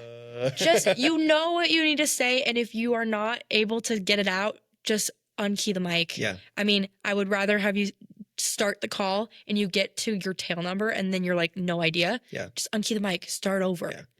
It's not really that important. We don't even have to do radio calls really, regulation wise. And I think that. And now we're only talking to already pilots. If you're a student pilot, you can ignore this whole part of the conversation. You'll learn it. It comes with time. You'll do the pause forever. Yes. If you're a student, don't worry. It'll come. We don't have that. But for current pilots, please, for the love of God, fix your calls. Yeah. It comes with confidence, but again, less is more. I think that that's a huge theme, and I think that instructors also should really be teaching their students that. Yeah. You don't need to make, we're going to be heading to Provo. I don't care where you're going. Yeah. I don't care. Yeah. I do not care in the slightest. And also, I'm sorry that this guy that's flying in the pattern right now, but I don't care how many hours he has. And I don't know who this is. You're actually congesting the radio and talking about non-essential. Yeah. That one's a huge thing in these non-towered airports is, hey, what's up, guy? Hey, how are you doing? I'm like, I've done that maybe once or twice, and it's fine every once in a while, but full-blown conversation, it should be just what's up, dude? And then that, or not even, just stop. And, I'll text you, Yeah. Being a small airport, a lot of people don't think we have a lot of traffic, but to kind of paint the picture, the other day I was flying the Remos, we had 13 people in the pattern. Yeah. Either they were flying because we had the parachuters going, we had gliders going, we had all the other flight schools flying around here, we had the Diamond outgoing, I was in the Remos, and it was like we had one airplane flying right at us, but I couldn't even get on the comms to tell them we're right in front of you because of all the non-essential conversation. Now, some of it was essential, and that's fine. You got to work in your calls. But, when you got some guys talking on the line, shooting, whatever, and you got the guys 10 miles out making calls, unless you're coming into the airport, don't get on the comms. Yeah. And then there's also the other part of the people that need to be making calls that aren't making calls. There's that too. So it's like, can we just find the balance? Yes. Oh man, make your calls. Don't make too many calls. Please tell me that you're turning final while I'm on you're on final and I'm on base, and then you're like the tail draggers that just shoot in. I'm like, hello, like where are you? And they're making a call as they're on final. I'm like, oh, okay, you're gonna give me a heart attack. Maybe we'll have to. I mean, what's funny is there's advisory circulars out for making calls now, because this is an issue at a lot of these untowered airports. Mm-hmm. Yeah. You don't see this at towered airports, and that's where I think my biggest gripe comes from are those that come from those airports, and they are having to make a lot more calls or be on comms a little bit more frequently. Mm-hmm. Is they come out here and they think they got to make the same calls. Yeah, it's just tell me where you are so I don't hit you. Yeah. That's really what it is. Yeah. Keep it short and sweet. Yeah. So what's your other frustration? I would say pattern entry. I think this is a big pattern one. Entry. This is very specific, I feel like, to Nephi. Yeah. And the flight schools here in the valley, or whatever you want to call it, in the area. Yeah. I think that Nephi is kind of a one in its own because we have skydive operations and because we have glider operations. People don't think that they can overfly the field to entry, which is great. Let's prioritize safety. But when it's the winter and there's no skydive operations, why are you not doing that? Yeah. Why are you flying directly at me in the downwind? What if I'm flying a wider downwind? So explain what you see. So I see a lot of people coming from the north for 1-7, and if you know Nephi, you're coming in along our mountain ridge that's right here, and you're circling back to enter on a 45 to the downwind for runway 17. Does that make sense? Yes. Okay. And that the problem with that is that you're coming. I'm in the left downwind, and you're coming to the south, and we're kind of could be on a collision course. I mean, there's a railroad track that's pretty much where you are on the downwind. Mm-hmm. I mean, I had somebody that was, we're over the railroad track. We're gonna enter in on a 45. I'm like, what? Yeah. I can see you in the cockpit right now. Like, no. So I've had some and then those people aren't making calls. I mean, the flight schools try to stay over I-15 and come in, but when it's so busy, it just is so hard to be, okay, you're looking at the plane that's in front of you. Then you got this guy that's passing you the opposite direction. It gets to be a lot. Yeah. Now, when there is skydive operations happening and there is gliders do right traffic, which makes it a little bit easier and more manageable. With the skydivers, they're obviously dropping the midfield and they're landing next to the runway or next to the taxiway. So there is a little bit of a safety thing there. But teach your students that. Teach them why the heck we're doing this weird entry and why it applies. Or do a straight in. Yeah. That's, I think, what a lot of people don't realize here. One, if we do have skydivers, mm-hmm. people are probably going to be doing wide patterns anyway. Yep. Because they come right in the middle of the field. Yep. And if they've deviated at all, we want to be out away from them. Yeah. Students, they don't know how to do a proper pattern 90% of the time. Especially when they're solo. Yeah, solo. So they're swinging wide because they want to give themselves enough time. Yeah. And the mountain range is only 5 miles from Nephi. Yeah. The airport. So if you're swinging out wide, you've got basically maybe a 2-mile buffer between us and the mountain. Yeah. Which, I mean, when you're within 1,000 feet from someone and my G1000 is telling me that there's traffic. And there's 6 other planes in the pattern. I'm trying to hear where everybody's at. And then I'm also getting yelled at. It becomes a lot. And I don't think the people that are coming in to just do a few touch and goes realize that, because they're the ones coming in on that improper pattern entry. Yeah. Yes. They're not having to deal with them. Right. So I think, for your recommendation, So that's a hard one though, because What would be the cure-all though? I mean, Because I got my own opinion. yeah, I mean, I personally probably, if it was me and I'm just Joe Blow flying wherever, I would do straight in 100%. But again, you got to take into account that the people in the pattern do technically have the right of way. Yes. Right. So making sure that you're timing yourself, or, hey, can you extend? And typically they will. Yeah. People know it's kind of courtesy. It's like, okay, we'll just extend a little bit. We're going to come straight in. And I might have done 2 360s for spacing and figured it out that I can make it in. The overflying the field, I think, is an option. I think that if you're coming from the north, the straight in makes the most sense. Yeah. I mean, if you really don't want to overfly the field, maybe stay on the other side of the airport. That's not, you're getting all the mountains and swinging it wide, and then maybe entering even like on a crosswind. Yeah. I would, and It's for me, hard. I mean, I've thought about this a lot. Yeah. I would say, first of all, the straight in on Yeah. final.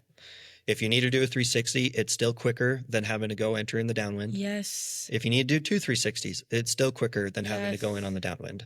And just time it in, coming in properly. Like you said, a lot of people will extend if they need to. Yeah. You know, we're all flying at doing an extra minute in the downwind's not going to make a big deal. No. Or if you can't space the final in right, just enter in on a base. Yeah.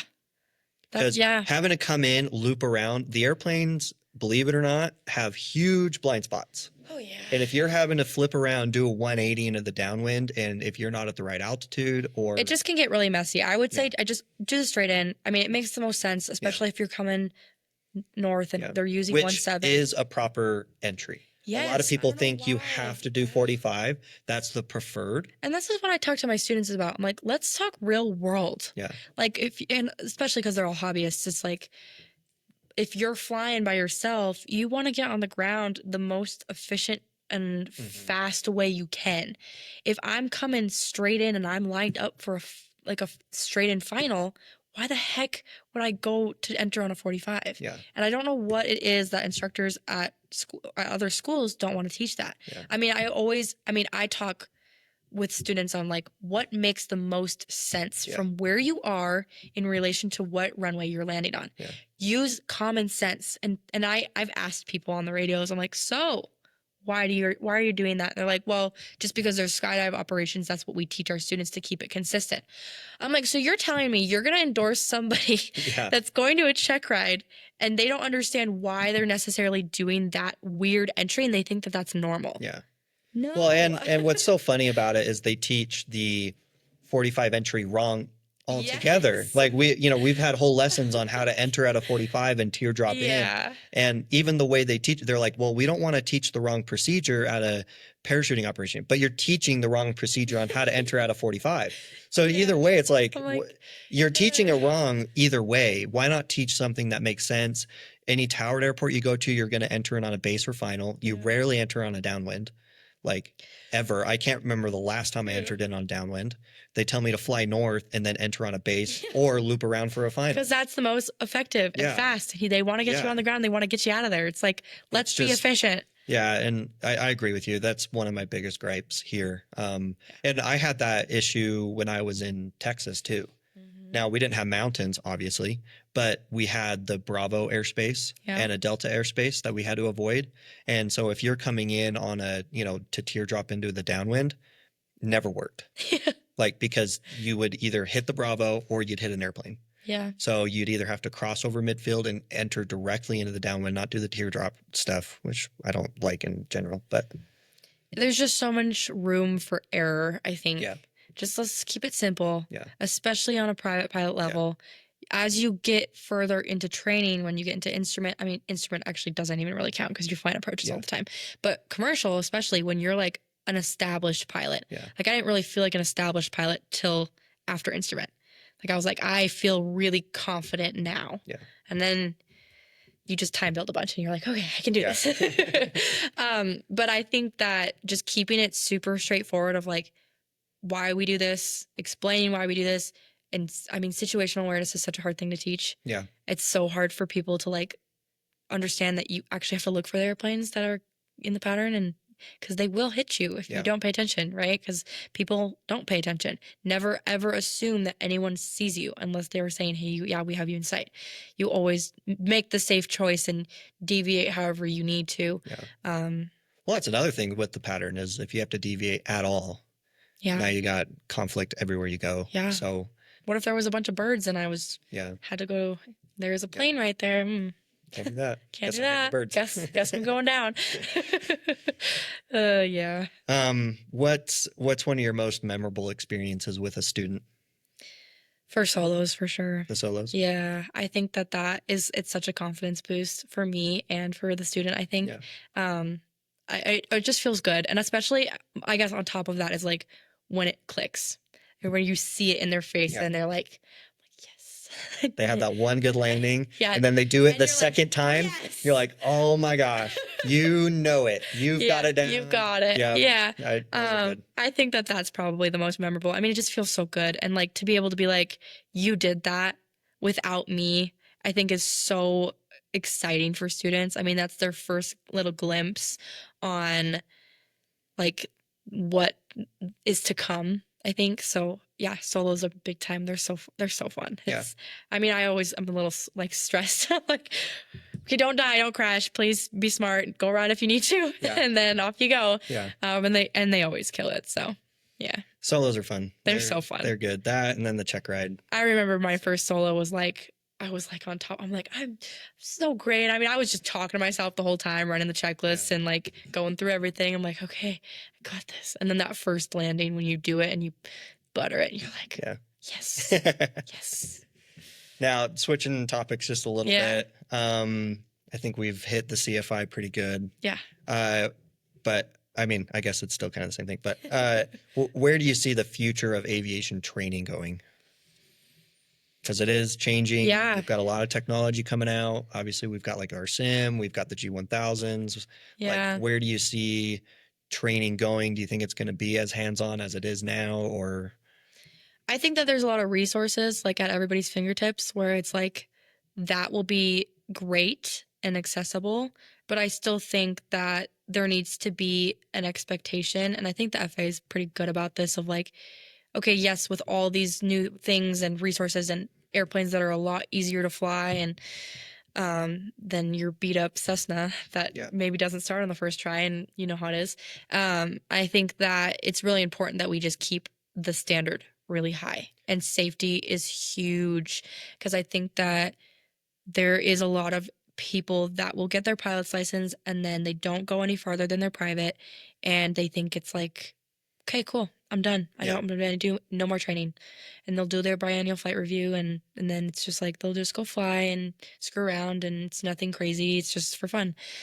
Those are the people that I get a little worried about. Yeah. Especially like looking at instructing them wise. It's like you need to keep up on studying because things are constantly changing. You have to make sure you're staying proficient always.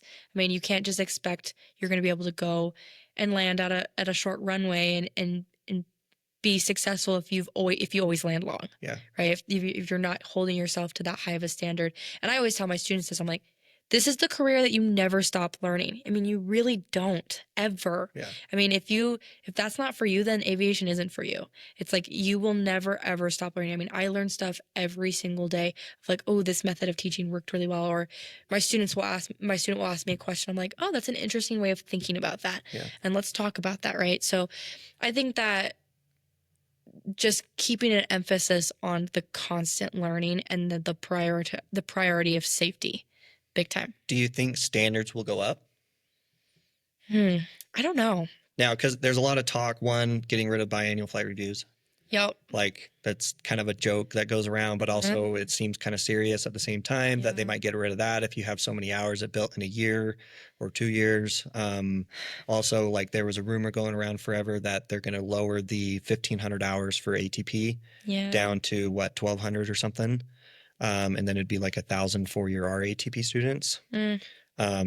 Obviously, they haven't made those changes. Yeah. Do you think that will ever happen with technology, or do you think it'll go up because of like future technology changes and everything else? I don't know if it will go up. I would feel like it wouldn't change I feel like we're far off from the changes happening. I don't really think that anything soon is happening just because, I mean, the aviation industry does a lot of that with like the need for pilots. I mean, there's always going to be a need for pilots. Yeah. I feel like the only reason it would lower is if all of a sudden everybody's like, I don't want to fly anymore. And then there's nobody. You think they would lower it because of that? Maybe, but that's a little concerning, right? Because then it's like, are you hiring Well, that's kind of the issue. And, you know, I'm all for the diversity in the cockpit. Yeah. But that's part of the issue that they say that has caused is there is leniency on different aspects of training that certain criteria people can get through quicker. Yeah. Which may in turn cause issues in safety, right? Yeah. And where we do have so many, this is an interesting thing. I talked about this on the first podcast was, you know, we have like 50% more pilots than we did 10 years ago. Oh my gosh, it's crazy. Everybody wants to be a pilot. Like almost half as many accidents than we did 10 years ago. Yeah. Like accident cases have gone down every single year, year over year. And I think that that's technology. You think it's technology? Yeah, I would say that has to do with like the systems that are now in aircraft that gives you advisories of where traffic is. I think that has definitely helped. And also like being able to have the taxi diagram on the G1000 that shows you here's where you are and also shows other aircrafts, I think is also helpful. I mean, technology is awesome. It's a little scary because I think that there could be the opportunity for a little bit of dependency and then pilots start to get lazy. Because I mean, everybody wants it to be easy. It's not easy. I mean, this is not an easy thing to do. And I think that if technology gets too advanced in some ways, that there could just be like pilots that just really depend on that and that automation, and that's a little scary. So when I say maybe that would go down a little bit, I mean I'm thinking like maybe 100 hours. I'm not thinking a big jump because like I mean I think 1,500 is realistic. I mean if you're flying like whatever it is, like you're an entry job for a year. That's kind of like what I look at it as, like you're a CFI entry job or and co-pilot. I think everybody should have some kind of general aviation job of like learn the industry. And I think that there also should be you know all sides of aviation. And with Nephi Jet Center, I'm really lucky to be able to kind of see the administrative side of the industry and ordering fuel and pricing it accordingly, and then also like fees, airport fees, and all of that stuff, and understanding that because I think that's really important to understand of how the things work behind the scenes. I'm also back in school, so like I do take a lot of classes that talk about the NTSB and all of those organizations. I think is really important to understand as well of like what they're doing and why the regulations are the way they are. Like what the NTSB is saying of like, hey, this accident happened. We've seen kind of the similar thing X amount of times. FAA, here's my recommendation, and then the FAA chooses. And I think that the FAA has started prioritizing safety a lot more recently, and I think it's made a difference, definitely. But I don't know. Well, I think it'll be interesting to see like the next 5 years because like when we saw that huge surge of pilots back in 2019 was when we got started getting those like NETA pilots, and there was the largest application for student pilot certificates ever. You know, like those type of things. I'll be curious to see in 5 years from now. So that'll be like a 10-year total time span of what we're seeing in accidents, what we're seeing in safety, and because I think I'm sure they pull stats like you know, on average the people with this many hours get the most amount of accidents, right? Well, and I think that there's also was a very huge push for people to want to become pilots because the money. And that makes me a little sad because I think that like I am super passionate about what I do, and I love flying, and I think it's amazing opportunities that I get to go do on a daily basis. And I think that people are just in it for the money are the ones that aren't working as hard. And that's where I get worried of like, do you actually love what you do, or do you just want the fat paycheck? And that's where I think that need for safety and the priority of prioritizing the continuous learning gets a little lost, and it gets a little bit dependent on the automation. So, which your dad and I talked about that, you know, it's that, you know, passion versus opportunity. if you're only in here for the opportunity to make a lot of money, which you can, Yeah. and we'll have an airline pilot on here, and you talk to most of them, they're in it for 10 years or so, 10 plus years, they're making like 300, 400,000 a year, Which is working insane. 12 days a month. I Like, know. Crazy. great opportunity. Yeah. But this is one of those careers. It's like, it would almost be better to see who would stick with it if they weren't getting paid. Yes. And I was talking to one of my instructors for college, and he was like, I want you to think about your future career if you were to take the money out of the equation. Yeah. Would you still want to do it? And we were talking about airline because I don't want to do that. I think that, I mean, great if you do, but it's not for me. I don't want to be a bus driver. So that's kind of what I think of it as. And he was like, if you were to be an airline pilot and you weren't getting paid anything, would you still want to do that? I was like, heck no. Yeah. I don't want to do that at all. And I think that that's a really good way to think about it when there are so many opportunities of like so many different things that you can go do within the umbrella of aviation. That's like, if you try to go do this one thing and you're like, I hate this job, don't stick with it. Yeah. Money is money. If you hate your job, you're gonna be miserable. Yeah. Right. And there's so many opportunities. So I think just doing what you love, keep the passion alive. I think the people that are in it for the money eventually get filtered out, which. Well, I think a lot of them get filtered out in that CFI type time period, that 250 to 1,500 hours. Just like that question that was asked, it's only 20% of the pilots that get their commercial get to ATP. Yeah. Which makes sense. Which is super low. I mean, I think per year, it's like 16,000 pilots per year get their commercial. Which is crazy. And only 20% of those are getting to the airliners. Yeah. I think that is the weed out. Unfortunately, a lot of those are teaching people the next, stage of aviation, right? Our next flyers out there in the world, and they don't have that passion that we do. Yeah. But also the passion shows when you're in the cockpit, when you have emergencies, when you have issues. And I think those that do have a passion, they're going to know their airplanes in and out. They're going to know the systems. They're going to know if their engine fails, how to fix it. Like those type of things come with a passion versus a paycheck. Mm-hmm. Now, I have a passion for money. I do. As we all do. I want to go but on vacation. This is not one of those careers that if you have just a passion for money, it's going to be miserable. Go find something else. Because you are going to have to go through the shit of working terrible hours, missing every holiday, every birthday, making those big sacrifices that nobody wants to make. Yeah. Because you got to put your head down and you got to study. Yeah. You got to study. But then even when you get to the airliners, and we'll get a great view of what like a starter airline pilot does. Yeah. Here soon. I got someone scheduled for a interview. But like, they're not the 12 days a month guy. No. You're not that at the beginning. Oh, you got to work your way up. You're every day of the month. You are bottom of the totem pole. Yes. And, you're put in the crappiest routes and the crappiest hours. Yeah. And if you don't love flying, that sucks. Yeah. And that was my point of not going to the airliners. That was my goal initially, was to go airliners. I think everybody starts there. I think it changed drastically. Yeah. I do love instructing. I couldn't do it forever. I will do it forever in terms of like for friends and family. Yeah. But I like being around planes. I like the GA side of it. Eventually we're getting into charters, which will be awesome. Bigger airplanes. Yeah. Faster.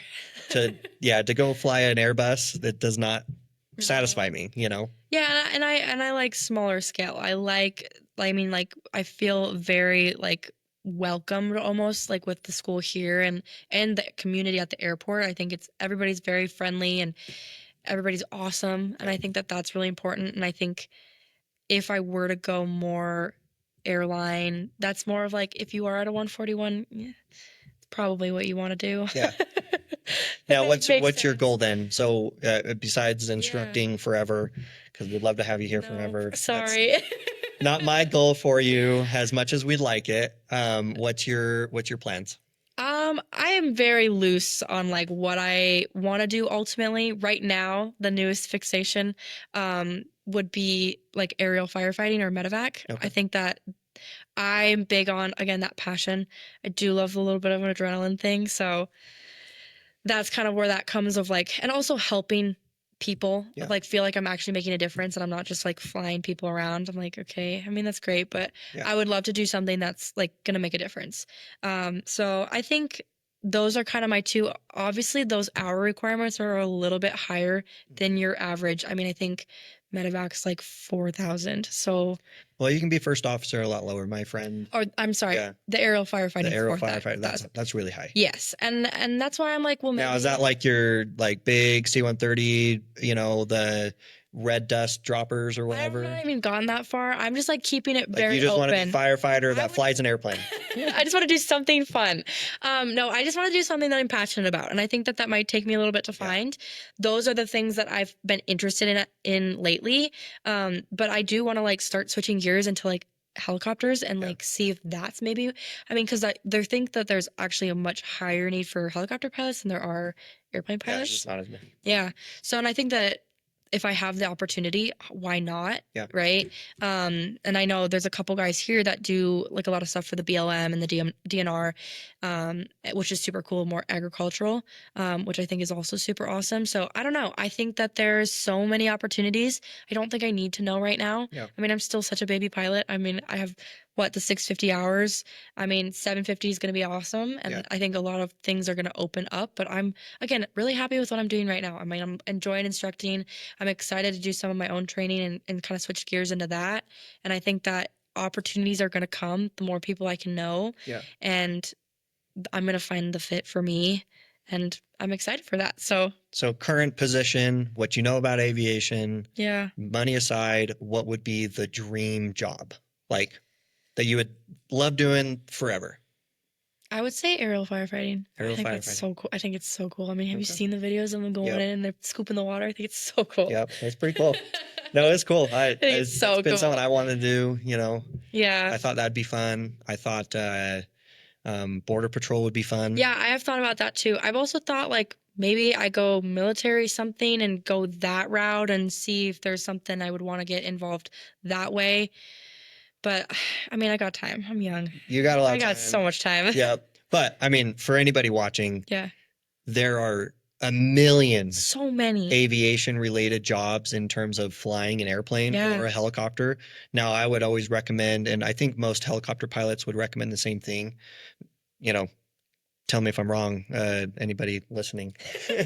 But I think probably the best route, get your single engine airplane license and then go into helicopter. Yeah, because it's just an add-on. It's super quick. Super It's quick. Super lot quick. cheaper. Yes. I mean, helicopters are expensive to operate. Yeah. So I think that, fixed wing first. And I think to rent or to get instructed, it's like $600 an hour, that's crazy. right? Like something like that. Something crazy. Yeah. Yeah. So, you know, there's a million jobs out there, aviation related, that. And I think you don't have to know. I don't really think that there's any requirement to know, okay, this is exactly what I want to do. I mean, who knows? Yeah. Who knows what I'll end up doing? Yeah. I mean, I think that again, it's just all about who you know. Yeah. And I got connections with people that are in charter operations, and I got the people that are working for the BLM, and there's agriculture people here that are crop dusting. And I think that this is an awesome airport just because there's such a mix of people that do a little bit of everything. But that's all over the country. Yeah. You go to any big time. little airport and you go bum around for a couple days at a few airports. You don't have to go to the big major ones. Yeah. You know, just here we've got probably 10 different operations Oh my God, of flying, from glider tows to parachuting. You said all the different agriculture routes. Mm-hmm. So, I mean, there's a million different things. Yeah, and I think that there's a lot of pressure to be like, so what's your plan? Yeah. And I don't think it needs to be that at all. And I think this was advice that was given to me by my first boss at the school in Houston, was don't chase the paycheck. No. Don't pay. There's so many opportunities in flying that if you're only after that 300,000 a year, you're going to miss out on a lot, and you're going to have to just go through the grind to get there.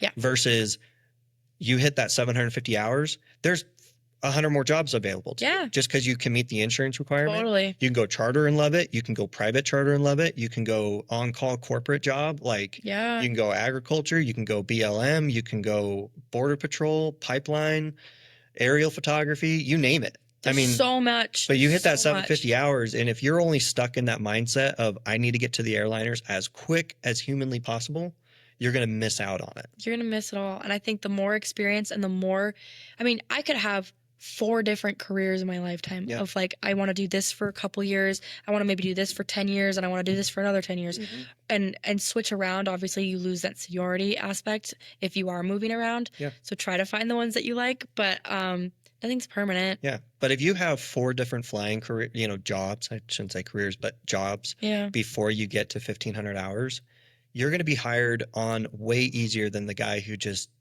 blew through 1,500 hours in a year. Yeah. You can still make a paycheck at a lot of these places. They still pay good, especially like charter operations. They pay very well. Yeah. You stick it there. You've got some turbine time. You've got some, turboprop time. You got retractable gear time. You apply to an airliner, it's like a no-brainer for them. Yeah, they don't have to do any additional training. You know, you're an obvious candidate, and there's a lot of competition in the airliners. And that's what I want to start working towards also, is like doing type ratings and stuff. I think that that's super cool. And I think the more airplanes that I get opportunity to fly in, even if it's just sitting right seat and just like hanging out and watching like how that operation is run, I think is so cool. Yeah. It was funny talking about type ratings. I watched an interview with John Travolta, the actor, and he was like, yeah, I've got like 17 type ratings on the back of my license. And he showed it. That's awesome. And it's just line after line after line of all the different type ratings he has. You know, I'd love to see that in person. You know, like that many type ratings, that much experience, so many different airplanes. Oh my God, I can't even imagine how proficient he is as a pilot. Like he just understands all these different systems, but with that, it's staying proficient in all those airplanes. Because, okay, yes, you have it on the certificate that says, yes, you can go do this, but can you? But he flies his planes every day. I mean, which is awesome. That's amazing. I mean, I'd love to be that. I would love to be that. Yeah. So one day we'll have him on here. I know, maybe one day. That'd be cool. Yeah. So if John Travolta, no, like but it just there's so many options of flying and learning. It's just limitless. So yeah, I think there's just but you're not going to care if you don't like airplanes. Yeah. You're gonna be like, oh, I just want to get a picture. Want money. Yep. Love airplanes. You gotta love them. All right, one last thing before we end this. Controversial topic. I told you I might not bring it up. No, it's not that controversial. But your opinion on, so you're a woman in aviation. Yes. You're part of the charter group. What's your opinion on that push for diversity in the cockpit? I think that there are advantage and disadvantage.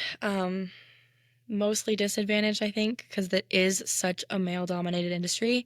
And I think that a lot of times, I mean, even online, I've seen... Now, sorry, I gotta pause you. Yep. Disadvantage, meaning it's a disadvantage to push for it, or it's a disadvantage like for... opportunity-based. Like, you think it's a disadvantage to women or diverse minority groups? It can be considered a little bit of a disadvantage. Okay. Just because I feel like there's a little bit of a judgment around women in some ways. And I saw this on whatever Reddit, and you know how it is, where the trolls. I know. The troll farm. God, it gets sucked in and it's dangerous. Yep. But there was some girl student pilot that went on a solo and like had a really rough time. It happens to people, and it's like, because it was a woman, all the comments were like, well, of course it was a woman.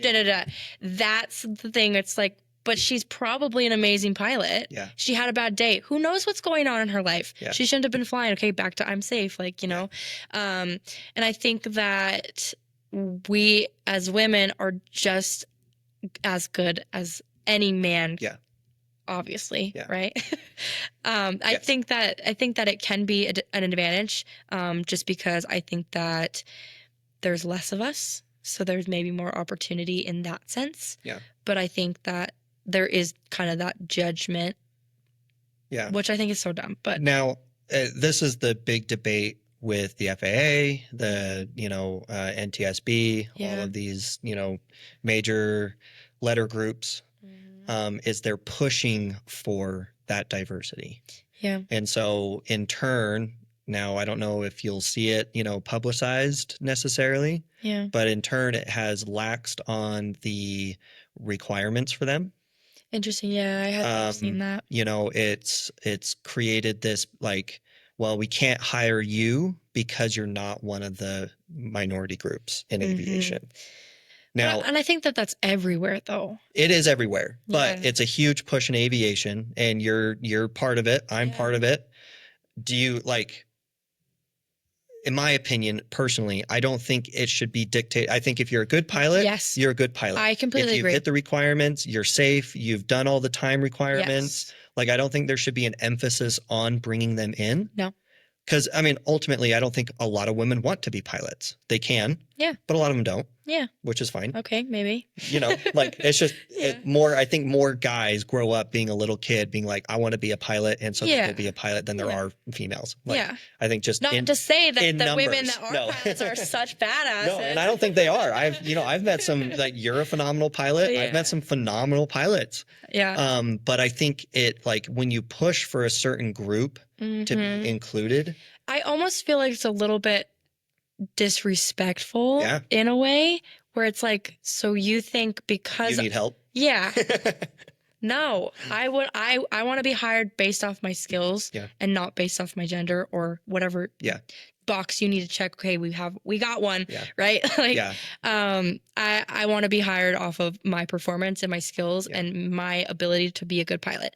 And I think that that's how it should be overall, regardless of gender. I mean, I guess I kind of get it where it's like we're trying to keep it equal. And Yeah. I think a lot of times it's like that's been a push recently of like keeping everybody equal rights, whatever. Yeah. But I think that I personally would want to be hired based off performance. Yeah. I think it shouldn't matter what my gender is. And I think it's almost feels slightly like favoritism and that maybe I'm just hired because I am a woman. Yeah. And I saw this post on Facebook, the general aviation page, what was like this school was hey, we're looking for a female instructor. And the comments were just ripping in to this school. Yeah. And they were like, oh, so because I'm a man, I can't get hired. And I get that. I mean, I get that they want to be. Well, it'd be the same thing if the roles reversed, right? Yes. Well, I can't hire you because you're a woman. Yeah. Can't hire you because you're a white male. Whatever it is, you know. And I think that's like a hard thing. It's just a hard thing. But I think that everybody should be, regardless of gender, regardless of anything, it's just based off performance and ability to be a good pilot. Yeah. And I think. So do you think so? Because the initiative, let's say for like airliners, is they want 50% of the cockpit to be a minority group. But in terms of numbers, I think women make up 8%, something like that. It's less than 10. Yeah. Same with the, any other minority group, is less than 10%. Yeah. The whole group, and if you added them all together, does not make up 50% of pilots. Yeah. But if that's your initiative, how do you not make it? If you're looking at two candidates and one checks this box because of their whatever, and one is, but they're equal pilots, that's not fair that one person isn't getting hired just because they're not a woman or they're not whatever.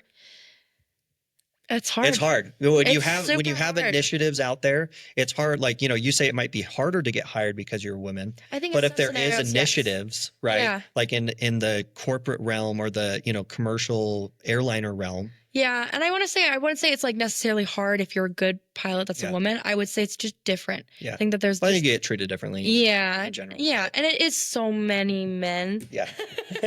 So there's that. And I think that there's a desperate need to just keep that professionalism. Yeah. Because I think that can slip away really easily, especially being a woman in a really male dominated industry. I think that professionalism is super important. And we as women maybe have to work a little bit harder to keep that boundary. Yeah. And I think that that's super important because it's like, I mean, I'm super chatty. I like whatever, but I keep that professional boundary because it's like, I want to be treated equally. Yeah. Ultimately, I don't care. I just want to be treated equally and hired regardless of whatever. No, it's an interesting topic to see online. And it does push for hiring less qualified candidates. Yeah. Because they meet a certain demographic, which I'm in the air with these people, right? Yeah. With everybody out there. I want a good pilot. And I want good pilots out there. I don't care where you come from, who you are, like in general, I just think if you're qualified, you should be a candidate to be hired. Mm-hmm. But I definitely think it creates a bad precedence. Yeah, it just kind of gives like a bad taste in your mouth because you're just like, well, why am I being treated differently? Why can't you just look at the facts and look at who I am, regardless of anything else? Here's how I am as a pilot, hire me off of that. Yeah. So I think that it's a mess. It's a mess. Not that we'll make any difference talking about it here, but I think people getting into this moving forward, if they treat it the same way you do, Yeah. like, because I'm sure there are people like, well, I'm just going to get hired because of this. And I don't think it needs to be anything of like malicious of like, No. well, that's not fair. No, and I don't think, but I think that on both sides, I get it. I really understand. And I think that it's fair with like saying, well, why would you only hire me if I'm a woman, or why would you not hire me because you don't need another white man, right? So I think that I can see it from both ways, and I just think that we all just need to chill out, and we'll get there. Yeah. We're in a rocky spot right now, and hopefully we can get to the point where more people are voicing that. Let's just make it equal. Yeah. Right. If you are not qualified, you're not qualified. That's it. Yeah. That's all it should be, and it gets hard when it's like two of the exact same person, one's one thing and one's another. Yeah. That's where it's hard. From a instructor position, it is difficult.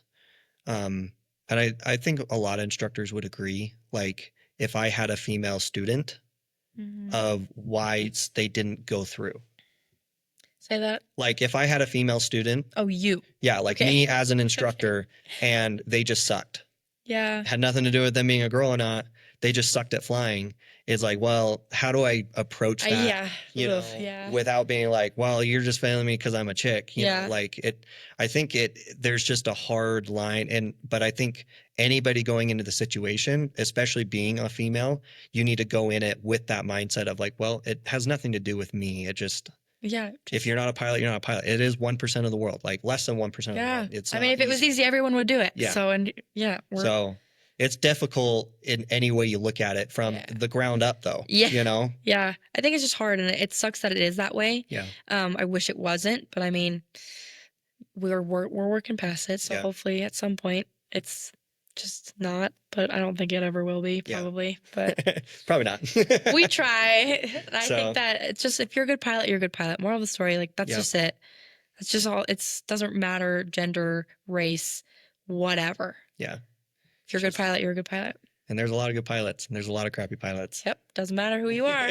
You could still be a bad pilot. Yep. So, all right, Katie. Well, thanks for joining us. Yeah, thanks. I'm sure you'll be on a few times. I guess. So, if anybody has any questions for, a CFI or someone that's fresh in the career of aviation, you can DM me on Instagram, Facebook. Comment on the video. I try to get to the questions each episode. Yeah. Some I might save for when we have like Katie back on or another instructor on. So, don't forget to like and subscribe. Shout out to Nephi Jet Centers. So if you want cheap fuel and some dollar snacks. We got good snacks, good drinks. Good snacks. Make sure you pay for them. That's an issue. We got signs now. Yep. So we're in Nephi. Come visit us. Yeah, come hang out. Anyway, thanks.